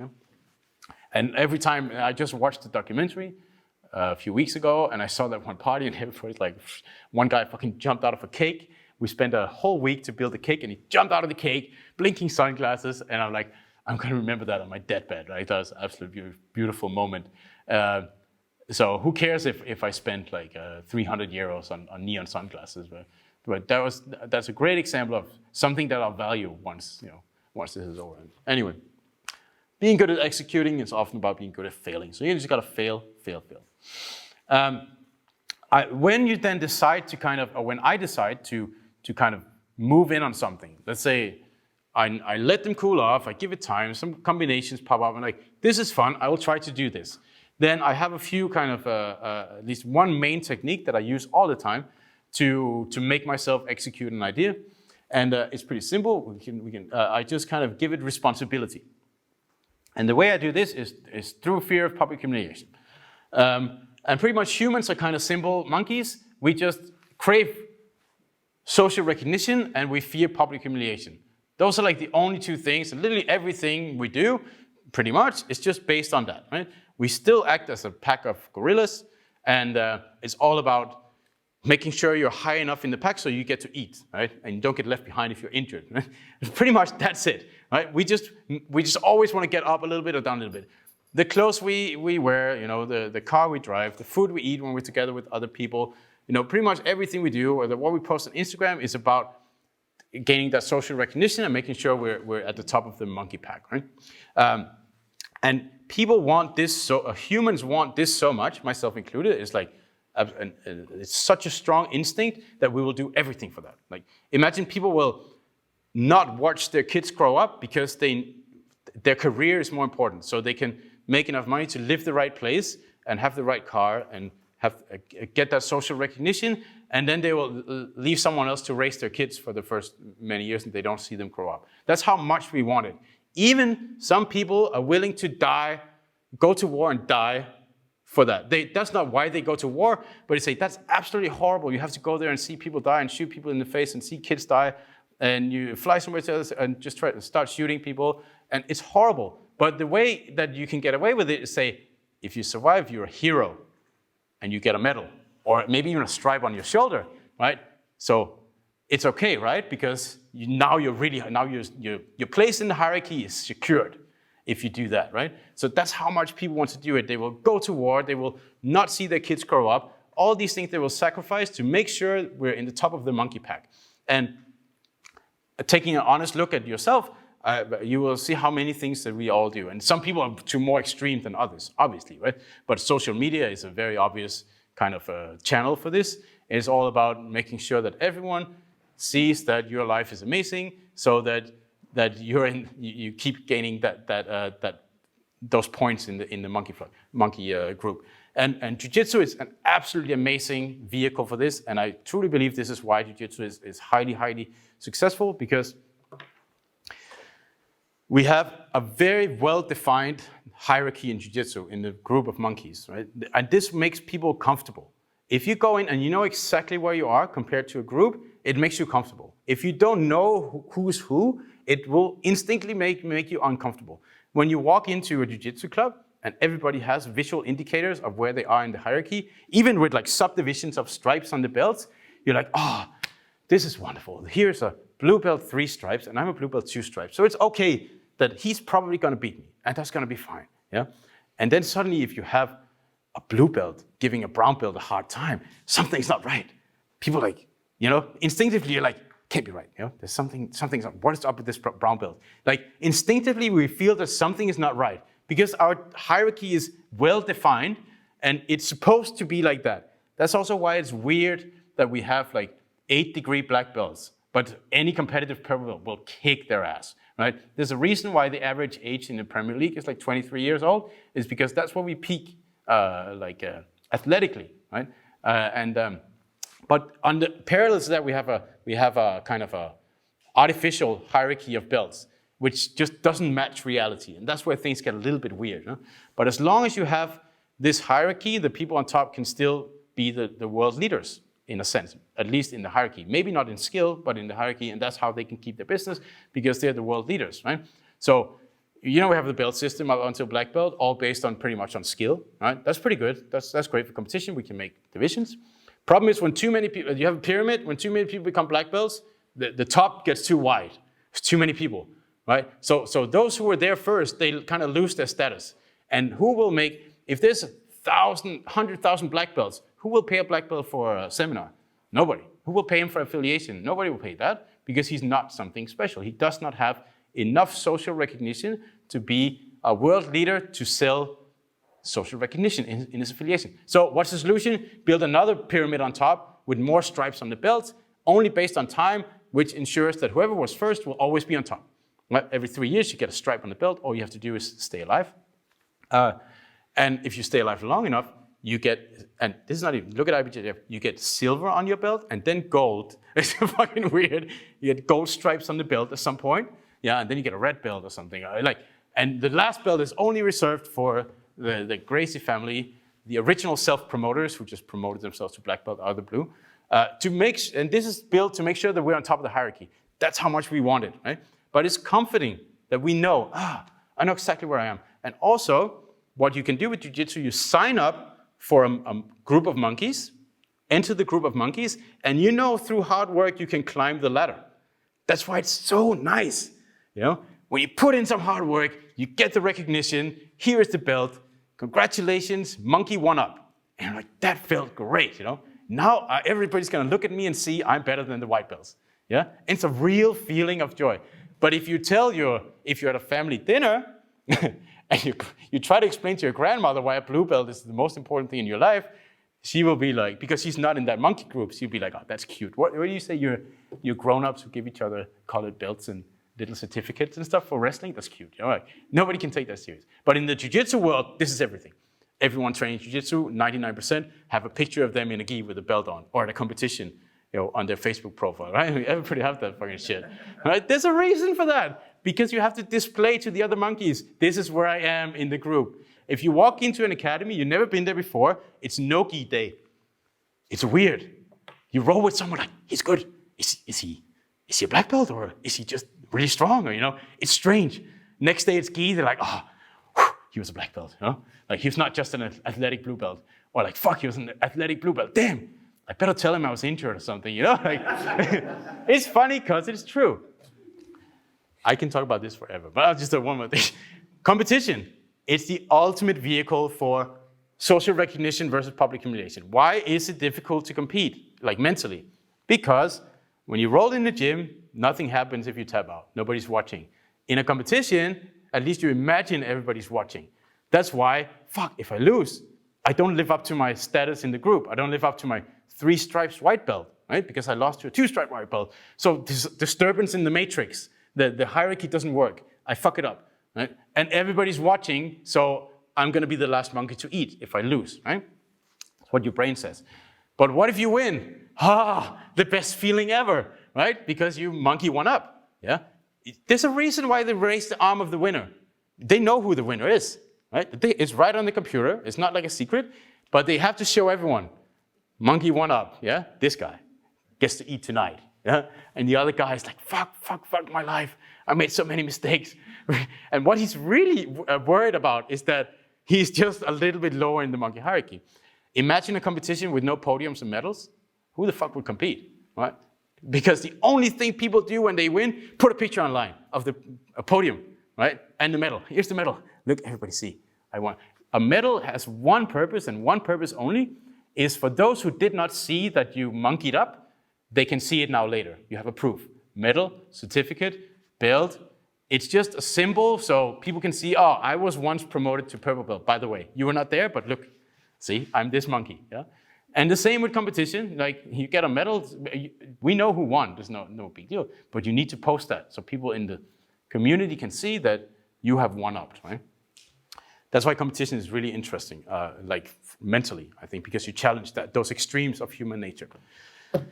Enough about that. That's actually not what the workshop is about, but it's something I think about a lot. I think it's super interesting. Anyway, so this is important. Just keep failing until you don't fail anymore. And I have done that quite a lot. I have failed at a ton of things. And what you experiences this week is just one thing that I randomly did not fail at, right? Just one thing. And someone said, Christian, you got to make a list of things you failed at. And so I made a list. These are some of the projects that just crashed and burned. But of course, the twist is that every failure was a step to something else. You know, I acquired a skill, I made some friends, I met some people, you know, I got some more ideas, and that combined over time, and then that turned into something else, you know. I did like, funny jiu-jitsu t-shirts, nobody wants to buy that. I even tried to make Caribbean BJJ camps, one person signed up. I failed a lot of things, but I consider them all a success, right? Technically, I'm failing at having a beachwear brand, but it connected me. I made like 50 new friends on the island that, you know, cool things come out of. Yeah? Exercise on your list, you can just try to write down what's the first step I would do, and very often it's just like call this friend, look up this, read this book, you know, don't be lazy. And the last one on the list is karma, and I'm not talking about like energy, universe energy, kind of anything like that. It's pretty much like the butterfly effect. You know? 100% everything I do, if I do not add karma to the equation, which is pretty much just being nice to people, unexpected, then it would never work. Right? I could never pull this off if I was not genuinely nice to people. Right? And this is something I talk a little bit about. I did this around the world trip in 2011, where I was teaching. I had done nothing for 10 years, but I just trained jiu-jitsu. I was pretty good, like a brown belt, and I just said, okay, I'm gonna go around the world. And what I did was like, I just said, anyone who has a couch or anything, I will just come and teach for free. I'll sleep at your place, right? And I just traveled around the world, and literally that one thing was shaped the entire trip, which has then shaped my entire life, pretty much. Because everywhere I went, they were like so excited. Damn, Chris, there's a brown belt coming. At this point, I was just an average guy in Scandinavia. But it's like, a brown belt coming. They have one blue belt in the whole country. They're like, come on in. And just like, I said, all I did was just like give them something. You know? Like, I just gave them jiu-jitsu. That's free for me, easy to teach. Done, take it. You know? And actually, I just want to go back to one thing really quick that I kind of forgot to tell about this one. I was eager to talk about this, which is the most fun part. The technique, sorry about that. The technique is that once I understand this, I can use it to my advantage, right? Because I know that all people want is social recognition. All they fear is public humiliation, myself included, yeah? So if I set myself up for public humiliation, the monkey in me will do everything to not fail. We all know this from signing up for a competition, right? If you ever competed, the moment you sign up, you're like, okay, throw that chocolate out. When do I need to go to bed? You sleep more, you eat better, yeah? You train a little bit harder, you're more healthy, you know, because the monkey doesn't want to lose, right? And you can use this technique, and I use it all the time. If there's something I want to do, something I want to execute, all I have to do usually is tell people I'm going to do it, right? And people expect it from me because I pull off crazy things. But very often, I have an idea, and I'm like, I'm really scared of doing this. I don't know how to do it. But I'll tell everyone, and then they're like, God damn, now I have to do it. Because they're going to be disappointed, and they're going to be, oh, so Christian was not actually that good at pulling off things, you know? Like, oh, that's awkward. He gets to eat a little bit later tonight, you know? Like, awkward, because he's like the black belt of executing things, yeah? So I literally just have to tell people. That's the number one technique I use, and I've done that so many times.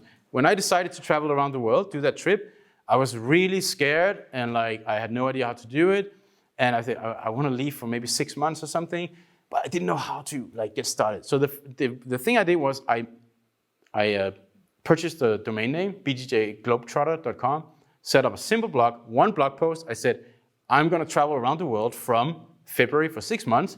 I'll go anywhere. If you want me to visit and you have a couch I can sleep on, let me know. Shoot me an email, right? And I posted that on every jiu-jitsu forum I could possibly find. And I got 300 emails like that. Like, oh, you got to come to Moldova. I'm in Singapore. You know, I have a couch. Come by and like I'll take you out and stuff. And I'm like, God damn, so many people think I'm gonna leave. I better do it. Everybody on the floor is like, that's a cool idea. I wish I could do that.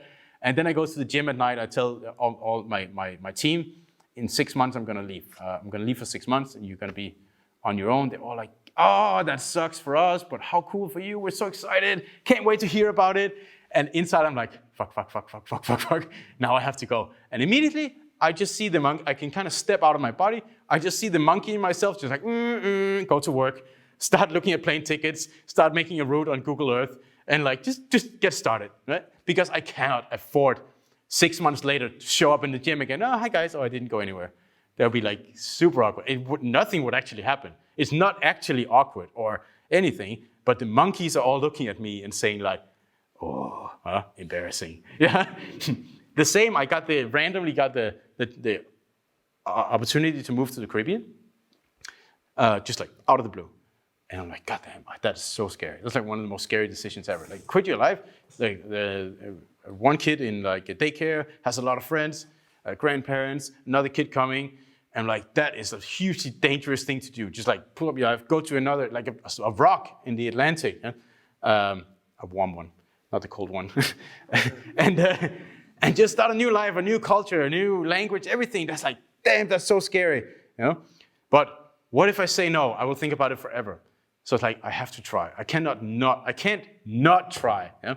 And I knew what I had to do. I knew what I had to do to make it happen, because if I told no one, I would never have left. I would have sat here today with that secret that I could have once lived in the Caribbean. I told no one. But what I did was, like, my friend from Norway came down, who's been to many camps, one of my best friends, and we were sitting in a bar, just having a beer. He just came by for work, Ducky, and I said, like, okay, 1, 2, 3, Ducky, in 10 months, I plan on moving to the Caribbean with the family, start a new life. And he's like, fuck you. Like, fuck you. I fucking hate the rain in Norway. I'm gonna call my wife right now and tell her.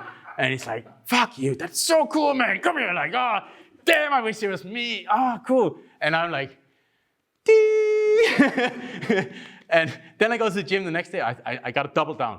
I tell everyone, guys, I'm actually quitting my job as an instructor. In 10 months, I'm gone for whatever, long, maybe forever. And we got to find out who's going to teach now and all this stuff. And they're all like, damn, oh man, that's so cool. What an adventure. And in reality, I have done this much, like nothing to prepare or even see if it's possible. But then I just kind of step out of my own body. I almost watch myself just go home like, Google, like, how do you leave Denmark? You know, like, I go to the loft and look, fuck, there's like 20 years of shit on the 5th floor, no elevator. I gotta clean that out in 10 months, you know? And it's just like, I just start working. because I cannot afford public humiliation. And that's like been a great tool in so many ways. I just have to do that. And it's small things or big things. I just tell someone and then I have to do it. Like we were doing that big party in Heidelberg. I had many second thoughts because it was really expensive. I really wanted to host a big party, but it would cost us 10,000 euros just for one night. Like, hot damn, that's a lot of money for one night, you know? But it was like the coolest place, limousines, like music, lights, everything, the craziest party, like champagne and anything special? Oh, anyway. And I was like, I can't, it's too expensive, too much money just for one night. You know? And then all I did was like, I was like, fuck it. Message my graphical designer, can you make a poster that says Globetrotters 50th camp anniversary and make it look like a wild party and like it's gonna be great. And here, it's like, yep. 1 hour later, I have a poster. I posted in the Globetrotters group and the camp group, and it's like, yeah, we're gonna have a party. And then people are like, that's so cool. And then the next thing I know, it's like, I signed the contract, just like a cyborg. Transfer the money, 10,000 euros. You know, and it's like, I can't not host that party now. And then, of course, it was fabulous. Anyway, that's the technique that I use all the time. So, getting back to this karma thing, I'm sorry I skipped a little bit. I did say I didn't sleep, so. Getting back to the karma thing is that I have to create for myself a high karma environment of people who all want to be nice to each other and help each other out. If I don't have that, nothing works out, right? And I say it's not like I light candles and like pray to the universe and then something comes back. It's just about doing unexpected things for others all the time. And all I try to do is I try to plant little seeds of karma all the time.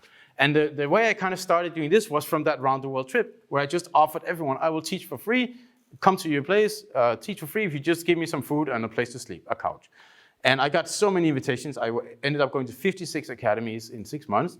And people were so excited that I came to teach. And like that shaped my whole trip. And I met so many people on that trip that became like amazing friends. And they're still at the camps to this day. And it was literally anywhere I went that I'd never heard about before, all I had to do was to give something away and be nice, you know, say, hey, I'll teach you everything I know about jiu-jitsu, yeah, and then see what happens. And in every single place, no exception, no matter where it was, like countries I haven't even heard about, people were like, just like, my experience just exploded like that, just from giving one thing away, jiu-jitsu. I could also have said, hey guys, I'm on a seminar world tour, I'm gonna take care of my hotel and stuff, but you pay me 500 euros to teach a class, and how would that trip have been? Like, I'll probably be fucking looking at tourist brochures and like going to museums and something, and it would be completely different, right? And that was like a huge like turning point in my mind, that if I just give this little thing that's free for me to give away, and so much happens, like what else can happen if I keep doing that? And then I think about it as I come home and I'm like, I gotta keep doing this. I gotta like throw more of this out and see what happens. You know? And that became my project. As soon as I came home, it was just like shovel karma in the face of the world. You know, like just like anything cool. I try to come up with ideas for doing cool things for others.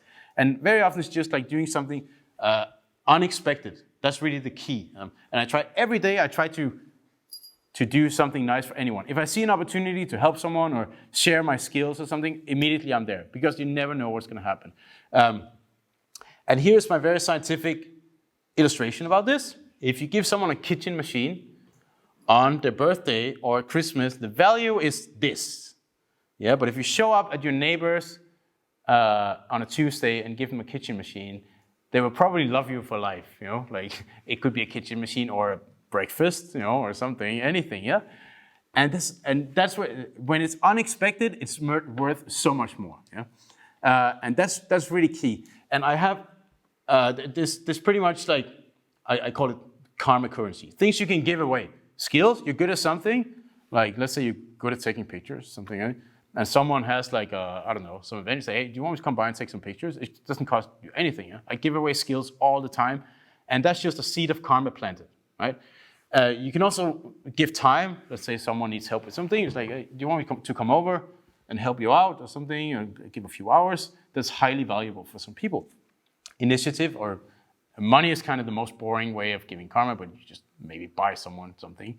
I've been when I go in the morning to buy breakfast or something, I just spend another euro to buy breakfast, just knock the door to a neighbor and like, I got you baguette this morning, and they're like, amazing, you know, like on a Wednesday. And just little things or connections. Very often I know someone who wants to do something. I know someone who's really good at it. It's like you're talking about maps. Yeah, I say, hey, you gotta meet Ruin. Yeah? Connect people, and that's high value for these, but it costs me nothing. It's a karma seed planted, and the more seeds of karma I plant, the more things will happen. And the key is really that, there's a lot of stories. Suggestions, ideas, things I've been doing to try to generate karma, just like hoard it. Yeah, a lot of things, a lot of projects with this. I'll try just to tell maybe one story about this. I usually always start with the same story.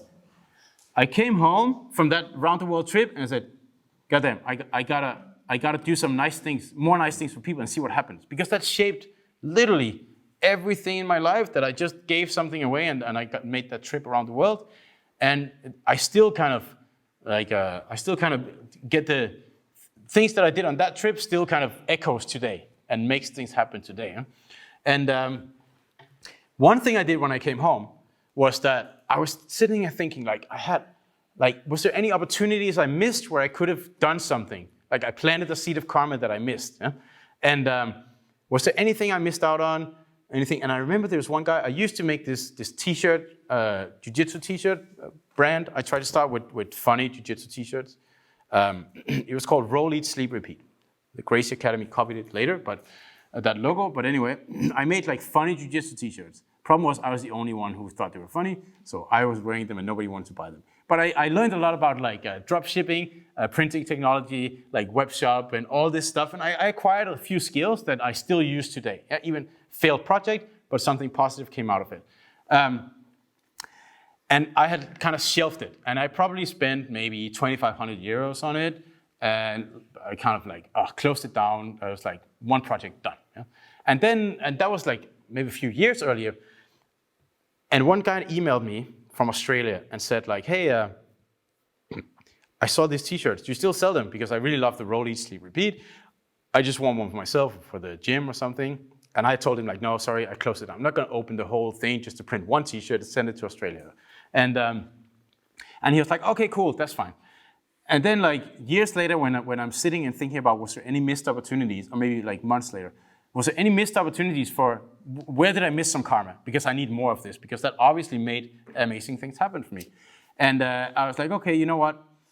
That email you sent me, I'm just gonna give you the entire company, like everything. Here are all the files, the login. If you want to print 100 t-shirts and sell them, do that. If you want to sell the company, if you want to redesign them, do whatever you want. And that hurt a little bit because it's like, that's my artistic integrity that I'm giving away. I put time and money into it, but it's a karma experiment. I'm gonna give it away. It doesn't actually cost anything for me to give away something that was lost anyway.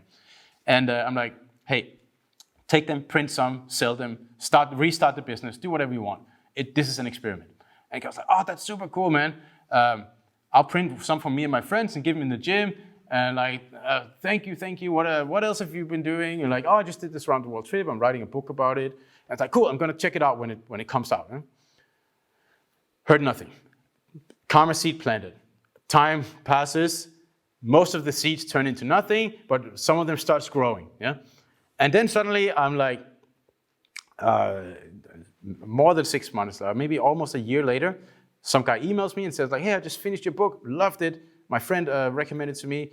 I live in St. Bart and we have no one to teach us. Do you want to come over for a few weeks to help like the team grow? And like, sure, where the fuck is St. Bart? Like, it's a city in France or something? Like, I don't know. So I look it up and like, zoom out, fuck, it's the Caribbean. I'm going. Yeah. And we go there, and I love it. It's so cool. The guys are awesome. We train, and like I teach there, and I sit on the mat after like an open mat or something. One guy walks through the door with a fucking Roll, Eat, Sleep, Repeat t-shirt on. I'm like, where on earth did you get that shirt? I'm like the only one who ever wore it. Like nobody else. It's like, yeah, I'm the guy from Australia, and you sent me the prints, and you remember I made some, and my wife is from St. Bart, and we moved back home, and I showed your book to everyone, including that guy who invited me. I was like, holy fucking shit, mind blown. One karma seed planted, and like across the world, and years later, my kids grew up on an island in the Caribbean because of that one karma seed. And that's where I'm really saying, holy shit, I need to plant as many of these as I can. Like just like every day. You never know. Like 99% of them is going to turn into nothing. But if one of them grows into a tree like that, I mean, my life just like exploded in a different direction. Yeah. And now my kids speak French, and like it's just a completely different world from just one nice thing done that I picked up that I already lost. Yeah. So I see how these things that I do all the time is like, the more I can do of these, the better. Yeah? And who knows what's going to happen. And I see it all the time. Like something worked out at a camp. I needed help with something. Or someone's like, hey, you remember what you did for me like 5 years ago? That was so cool. And then I got this cool trip out of it. And then, what about this idea? And that combines. And it's just hugely important. The bottom idea was send someone a huge poster with a photo of yourself. If it's big enough, they can't really throw it out, right? So I send that to Giles, like enormous print, and they have to put it in the bedroom. So it's hanging there right now.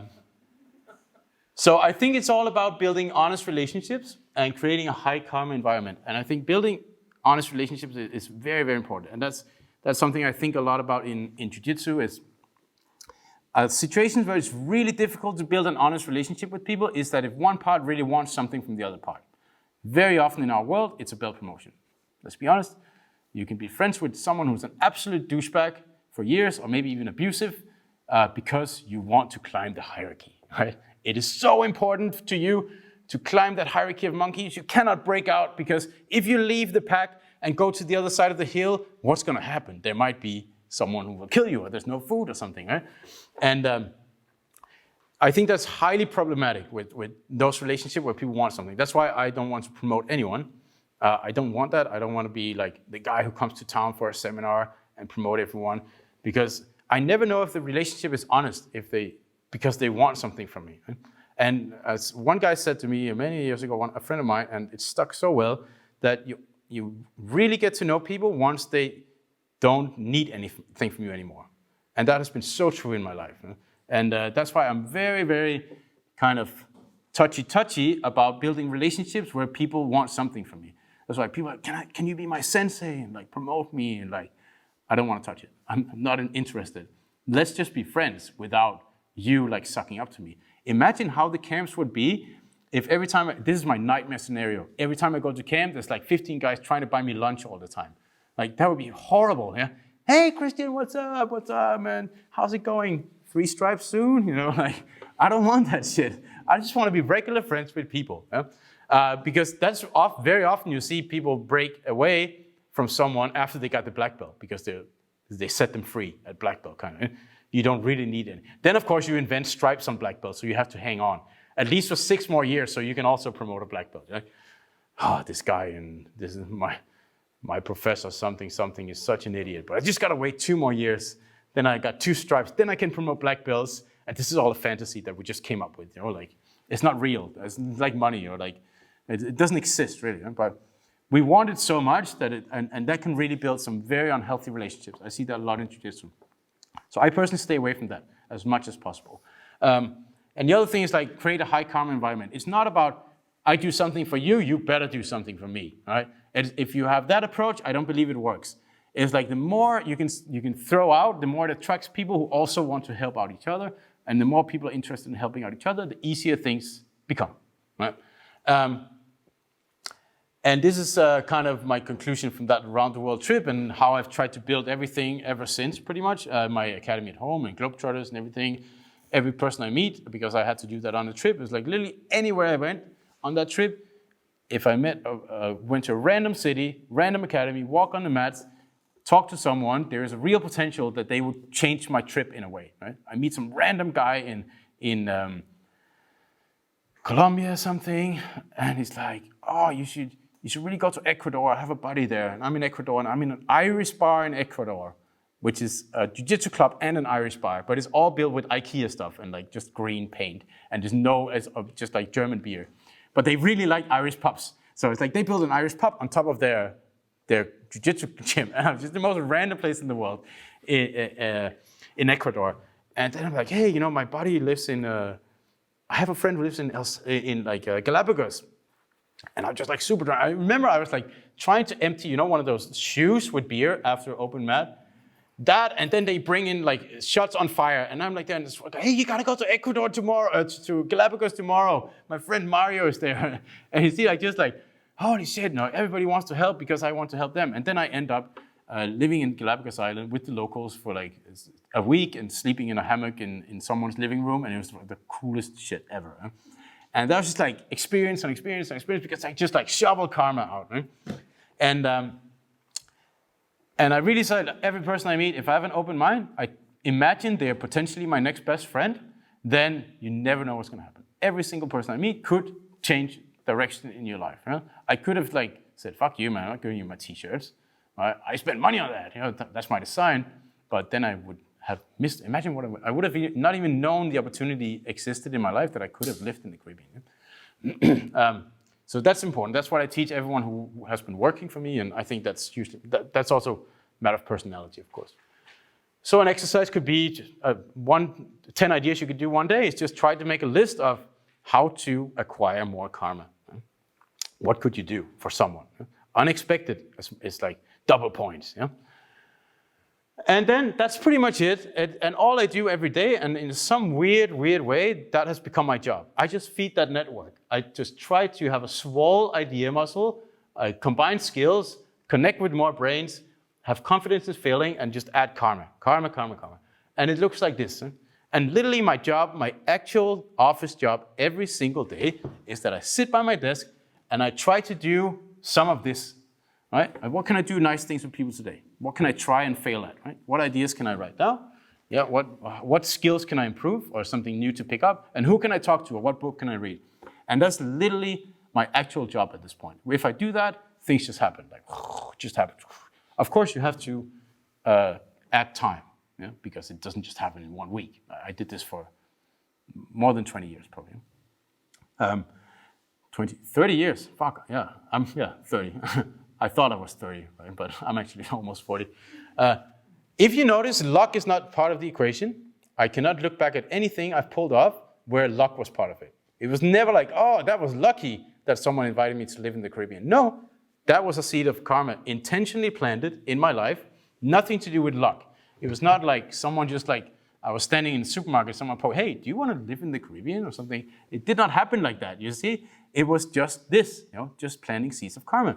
And I never had I didn't grow up lucky in any way, or like privileged in any way. I never took €1 from my parents in my entire life. And it was not like, of course, it's all is relative, but I didn't have an easy childhood or growing up. It was not easy for me, but that's why I think that I did nothing special. There was no luck, and it was not like I started out with, I don't know, someone took me to a school of creating things. It doesn't exist. It was literally just this. I do nothing but this and add time, right, in the equation. And then things just kind of happen for me all the time. And when I talk to people who do a lot of things as well, entrepreneurs or people who just pull things off, or highly active socially in their social group or something, very often we can sit and pick that apart and say, oh yeah, okay, I was really nice to this person, or I'm pretty good at this, or I have this little skill, so it's easy for me to tell, hey, why don't we go kite surfing, because I kind of know what to do, and I'm buddies with someone who can help us out or something, And it's always that same, and I've been thinking about it for 2.5 years, and it always boils down to that. There's nothing else I put in the equation. I cannot take one out, then it wouldn't work. That's it. No luck involved. And back to the fallacy of imagining the light bulb moment that comes to you. You sit on day one, you get one idea, and your life changes. Yeah, that's what people say. I never get that perfect idea where everything just happens, right? Now we can see that this is not the case. It's more like this, but times 1,000. Yeah, this is how my life looks, and this is my job. This is my work. This is everything I do, everything I've ever been doing, and it starts on day one, and you can twist it yourself. Bad ideas, average idea, bad ideas, failed project, but you connected with some friends and you had a lifetime memory. Yeah, read a book, acquired a little skill, have a conversation, turned into an average idea, kind of failed, but you had a fun day and maybe even a career opportunity. Yeah.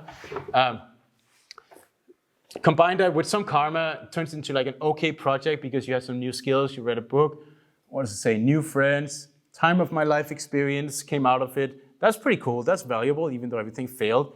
And it just keeps combining failed project, but you had a great time. You beat boredom. Well, and then some bad idea from back in the days comes back, and it turns into something that just completely worked out. Could be Globetrotters in my case, or something else.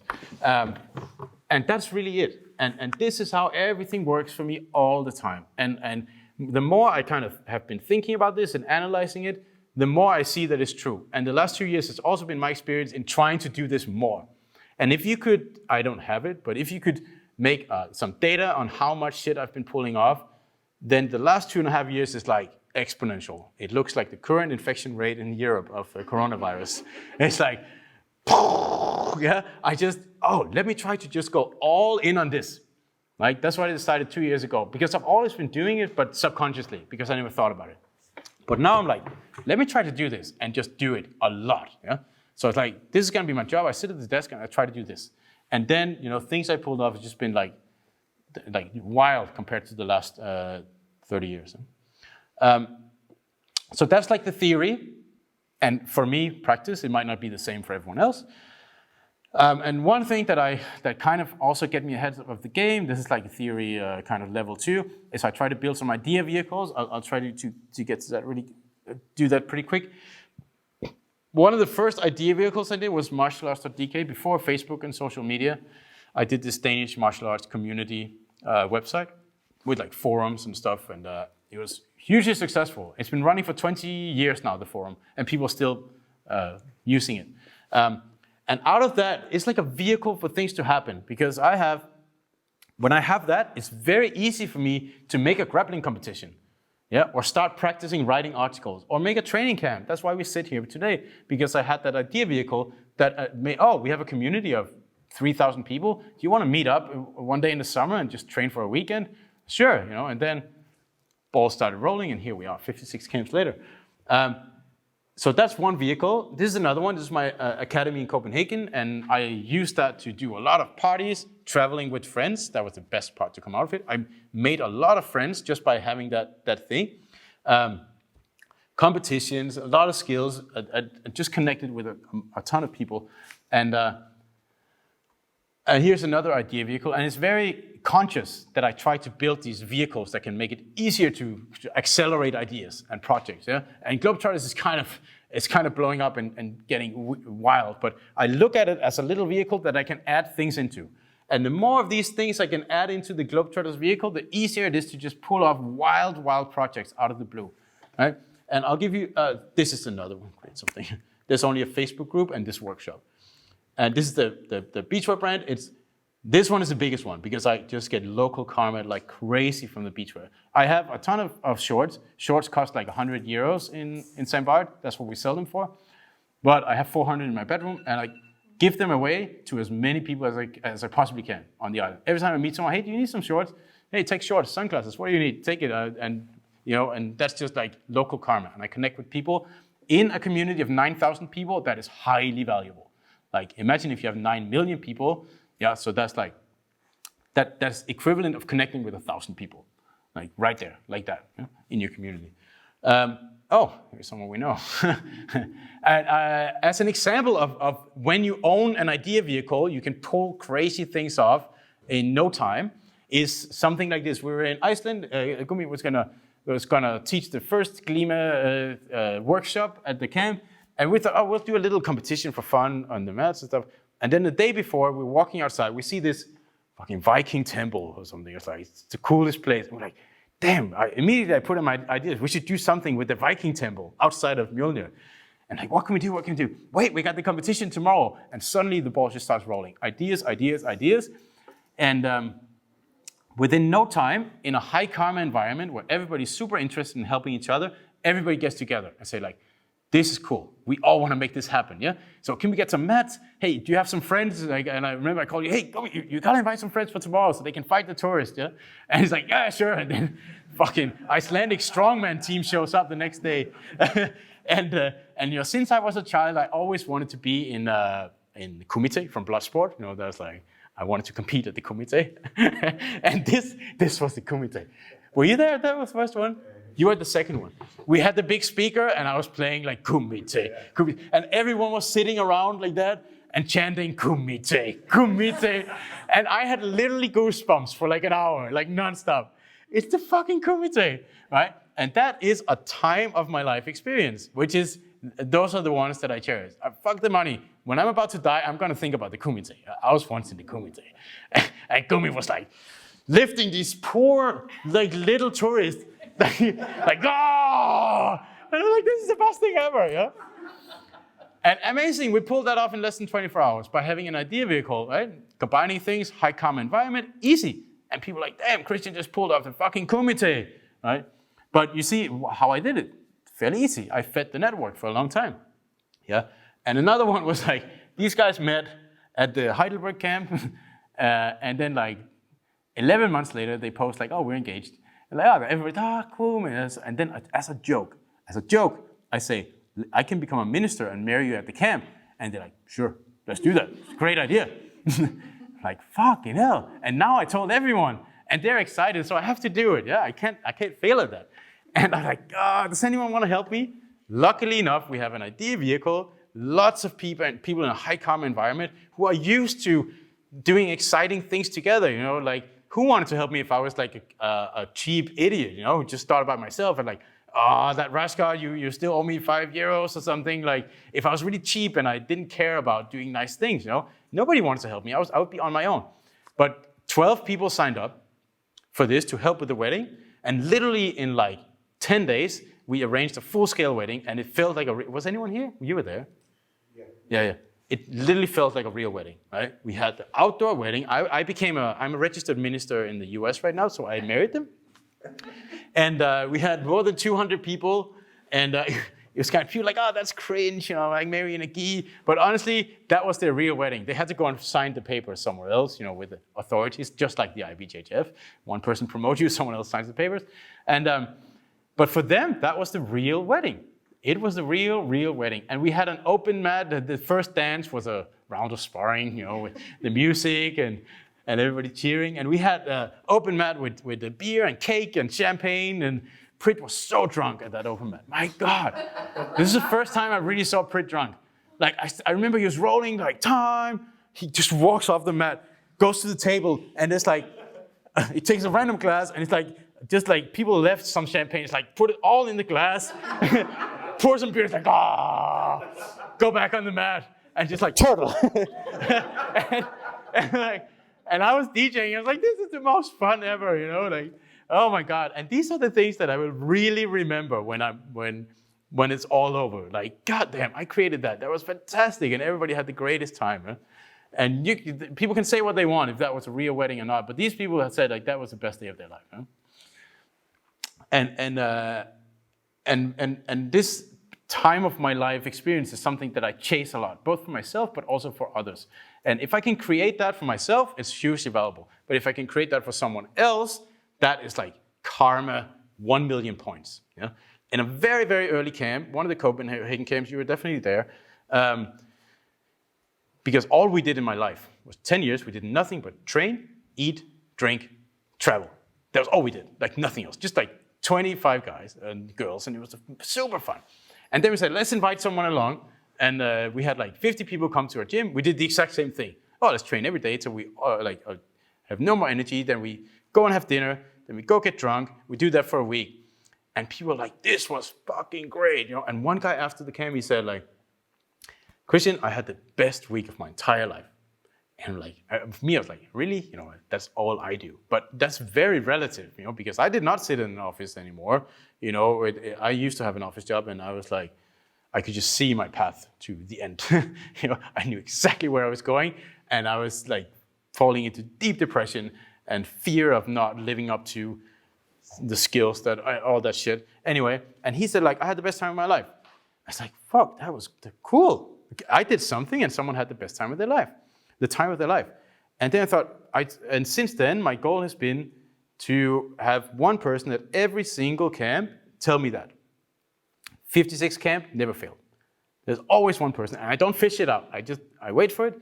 56 camp, never failed. One person said that was the best week I ever had, or at least like time of my life. You know, Like the most fun I had in 20 years. Never fails. And imagine when I think about spreading karma in the universe, right? How much is that worth if I can give that to one person? One person in their entire life, I give them the best week ever because I just invented that. Right?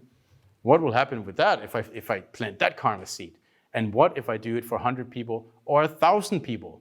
Right? That is crazy to think about. If 1,000 people have the best time of their life because something I did, or they have the wedding, or someone was in the kumite, right? I mean, what will happen? That is insane unloading karma into the universe, and then things come back, right? And these things are really what makes the camps work for me, is that people have a genuine good time. I cannot speak on your behalf. Maybe you think this sucks, but it really creates that high karma environment. And I plant a lot of seeds, like a lot of seeds. Yeah?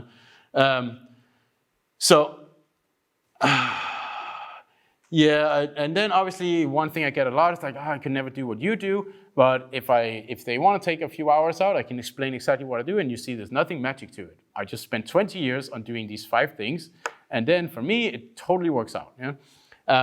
The worst thing that you can ever say, in my opinion, in the world is that, this sucks. Someone should do something about this. Someone should make this better, you know? And that's the worst. Taking initiative to say out loud that someone else should do something, that is the worst.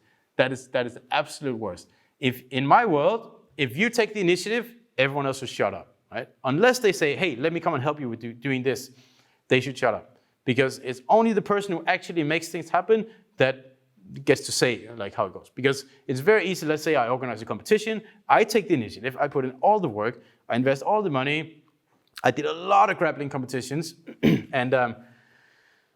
and then someone will complain, oh, you should also do one in the other end of the country because like we always travel to Copenhagen, it should be the other way as well, you know, and like, come on, man, you just put on a competition. Don't tell me what I should do. You did nothing but just sit and complain. And that is the worst. That is the worst when people say, this is shit, someone should fix it. And then they feel like they've done something. But in reality, you've done nothing other than just kind of like sit back and throw the initiative to someone else. Don't ever say that. Try to fix it yourself. I think that is highly, highly important. And then another thing about like, I can never do this thing. Sometimes people, now we're talking maybe like career in a sense, or switching focus from one thing to the other. People imagine that I can never just stop doing what I do and then invent something new tomorrow. It's never like that. I know a ton of people who did one thing, could have an office job, move to something else, and it always overlaps. It's always like you're on ship 1, parallel, start building something. It's never like you quit your job, next day you get the perfect idea to build a new business, and that's your new career, right?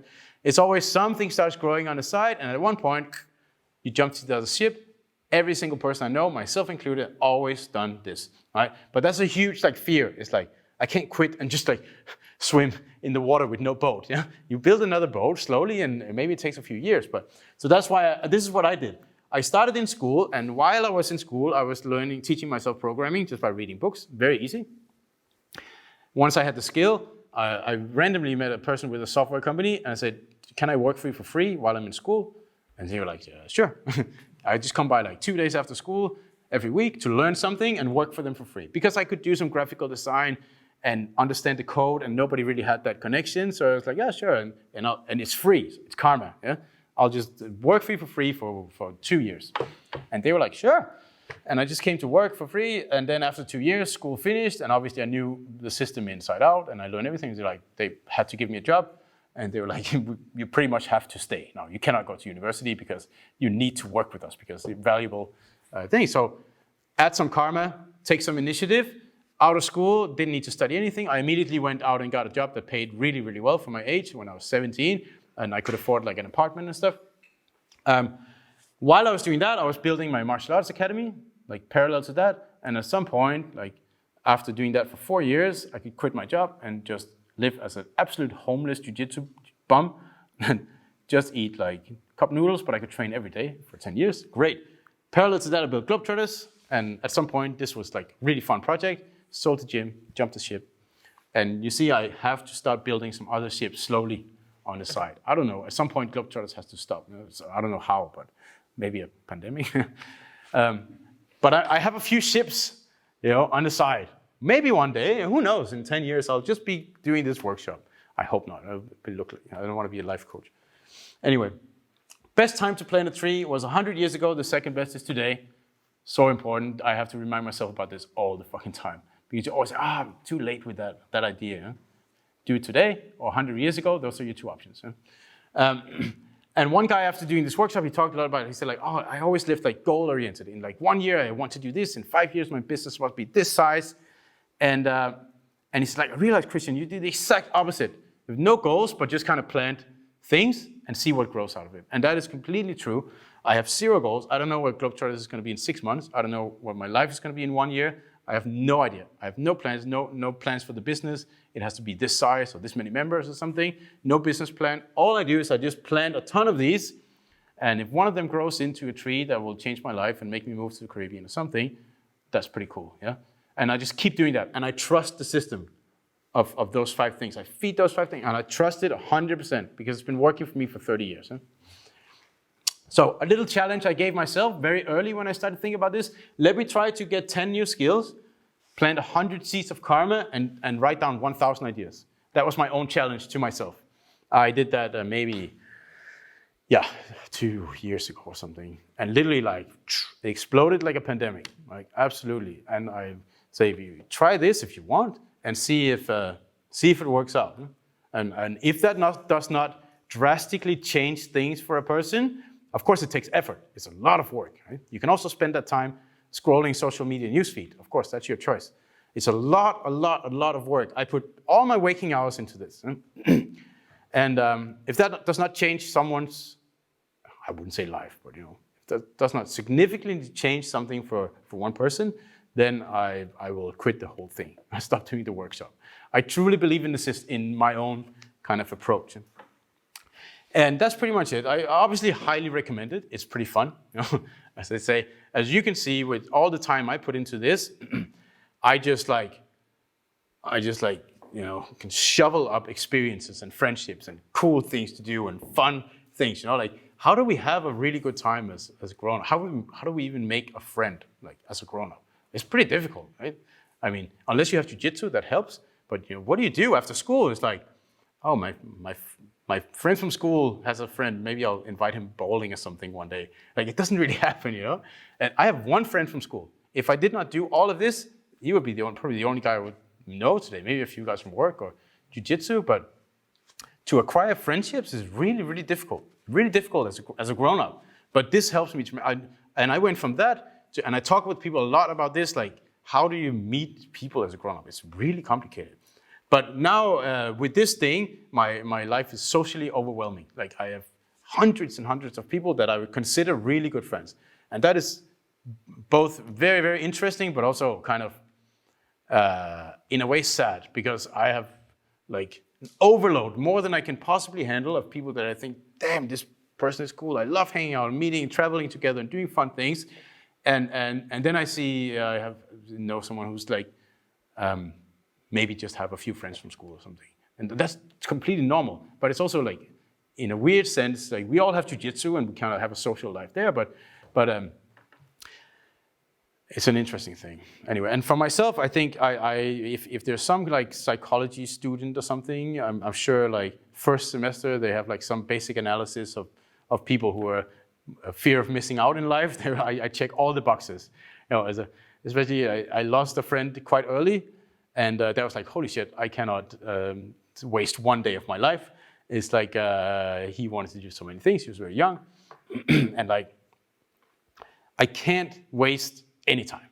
Like, if I also die when I'm 23, which I luckily did not, then my God, every day must count. Yeah? And I think that's like absolute 101. Fear of missing out. I think every one of you who knows, if someone died a little bit too early, you immediately get like, I need to travel.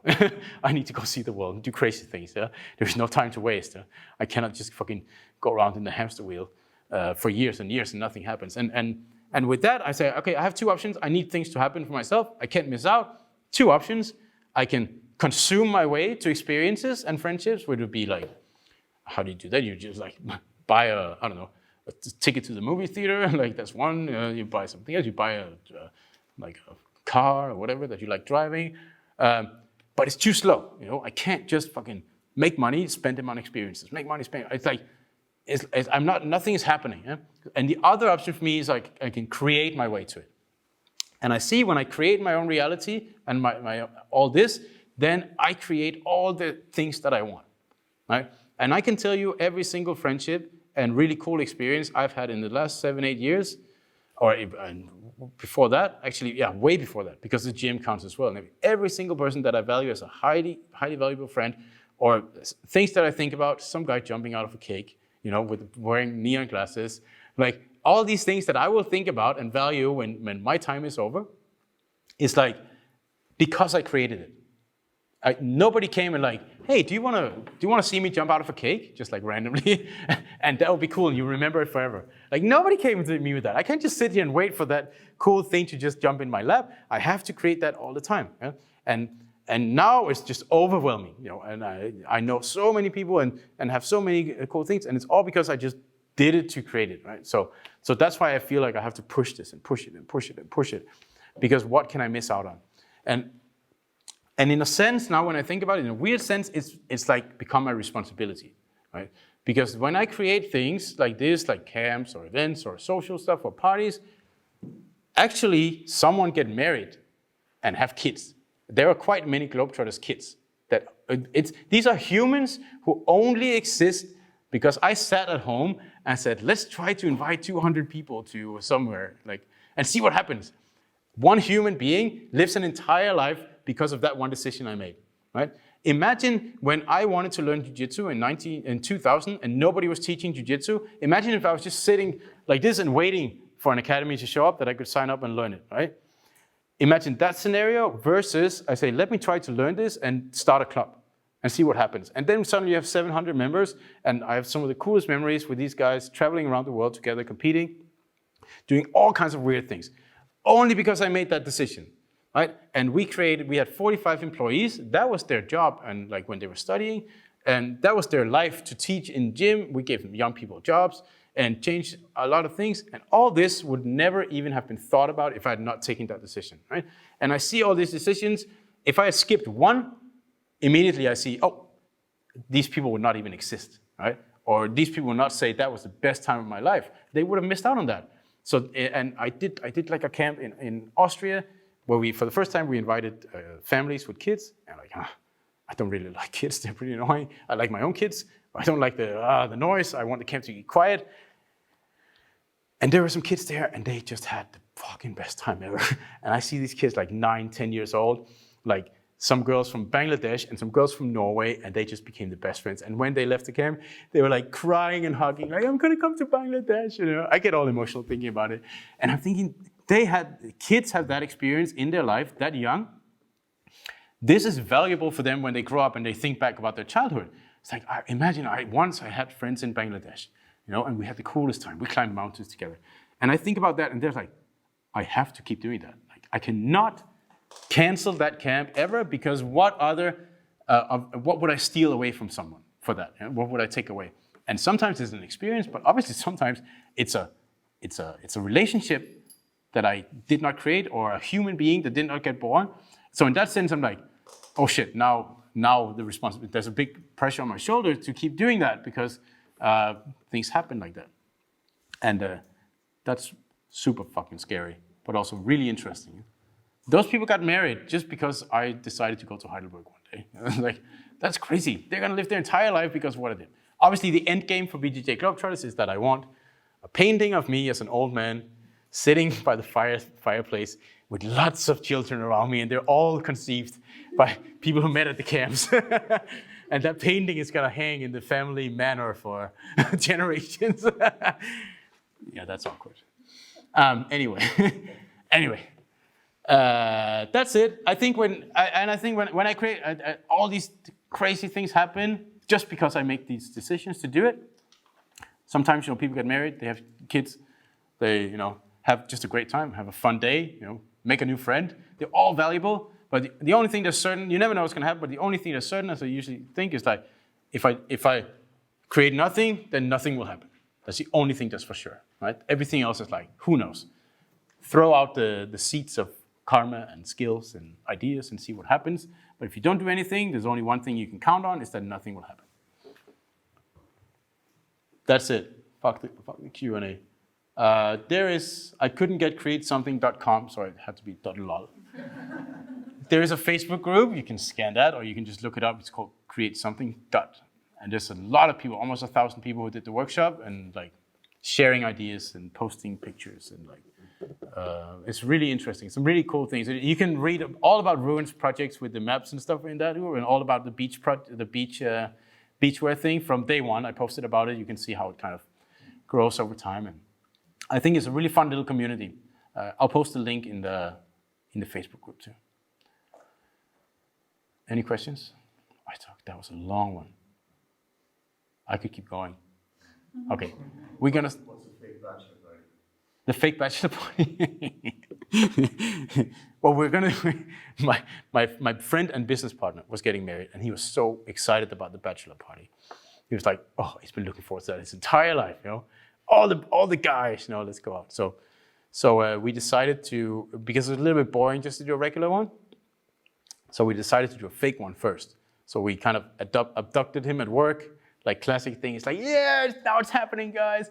Guys, boss, I'm leaving, you know, we're going, this is it. And then we just did the worst, low budget, cringe, fucking horrible, horrible bachelor party, and he was so disappointed. Like, we literally went to the worst, like, bowling place. We ended up in the worst bowling, like the most silly, stupid games, and the worst bowling place in all of outskirts of Copenhagen. There was no one there, and it was just quiet, and like one little sad like disco ball. And he was so drunk, and we were just bowling for like, we'd booked for 4 hours bowling. And he was so disappointed. And eventually he went to the bathroom and he ran away. He escaped his own bachelor party. And he called his future wife, like, I have no friends. So, like, I don't know how to get home. He's too drunk. He took the train like back and forth to Copenhagen like 10 times sleeping. And he was so depressed. And, like, that was the worst. And then the next morning we came again and like, really sorry. It was just a joke. And then we did the real one. So saved it. That was the fake bachelor party. Yeah. Anyway, thanks for listening. I know it's way longer than I'd actually planned, but now we filmed it, I thought I'd skip not so many stories. So I always enjoy telling them. Cool. And what I really recommend, if you write down those 10 ideas, just share them with someone. Connect with one brain, anyone at dinner. It's a little bit scary in the beginning because they're shit. But go to someone at dinner. What do you think about these ideas? Yeah, a spa for cats. And very quickly you have a conversation going, and I promise you, more things will be written on your list right away. All right, I'm going to stop here. Let's go. Open mat. Thank you.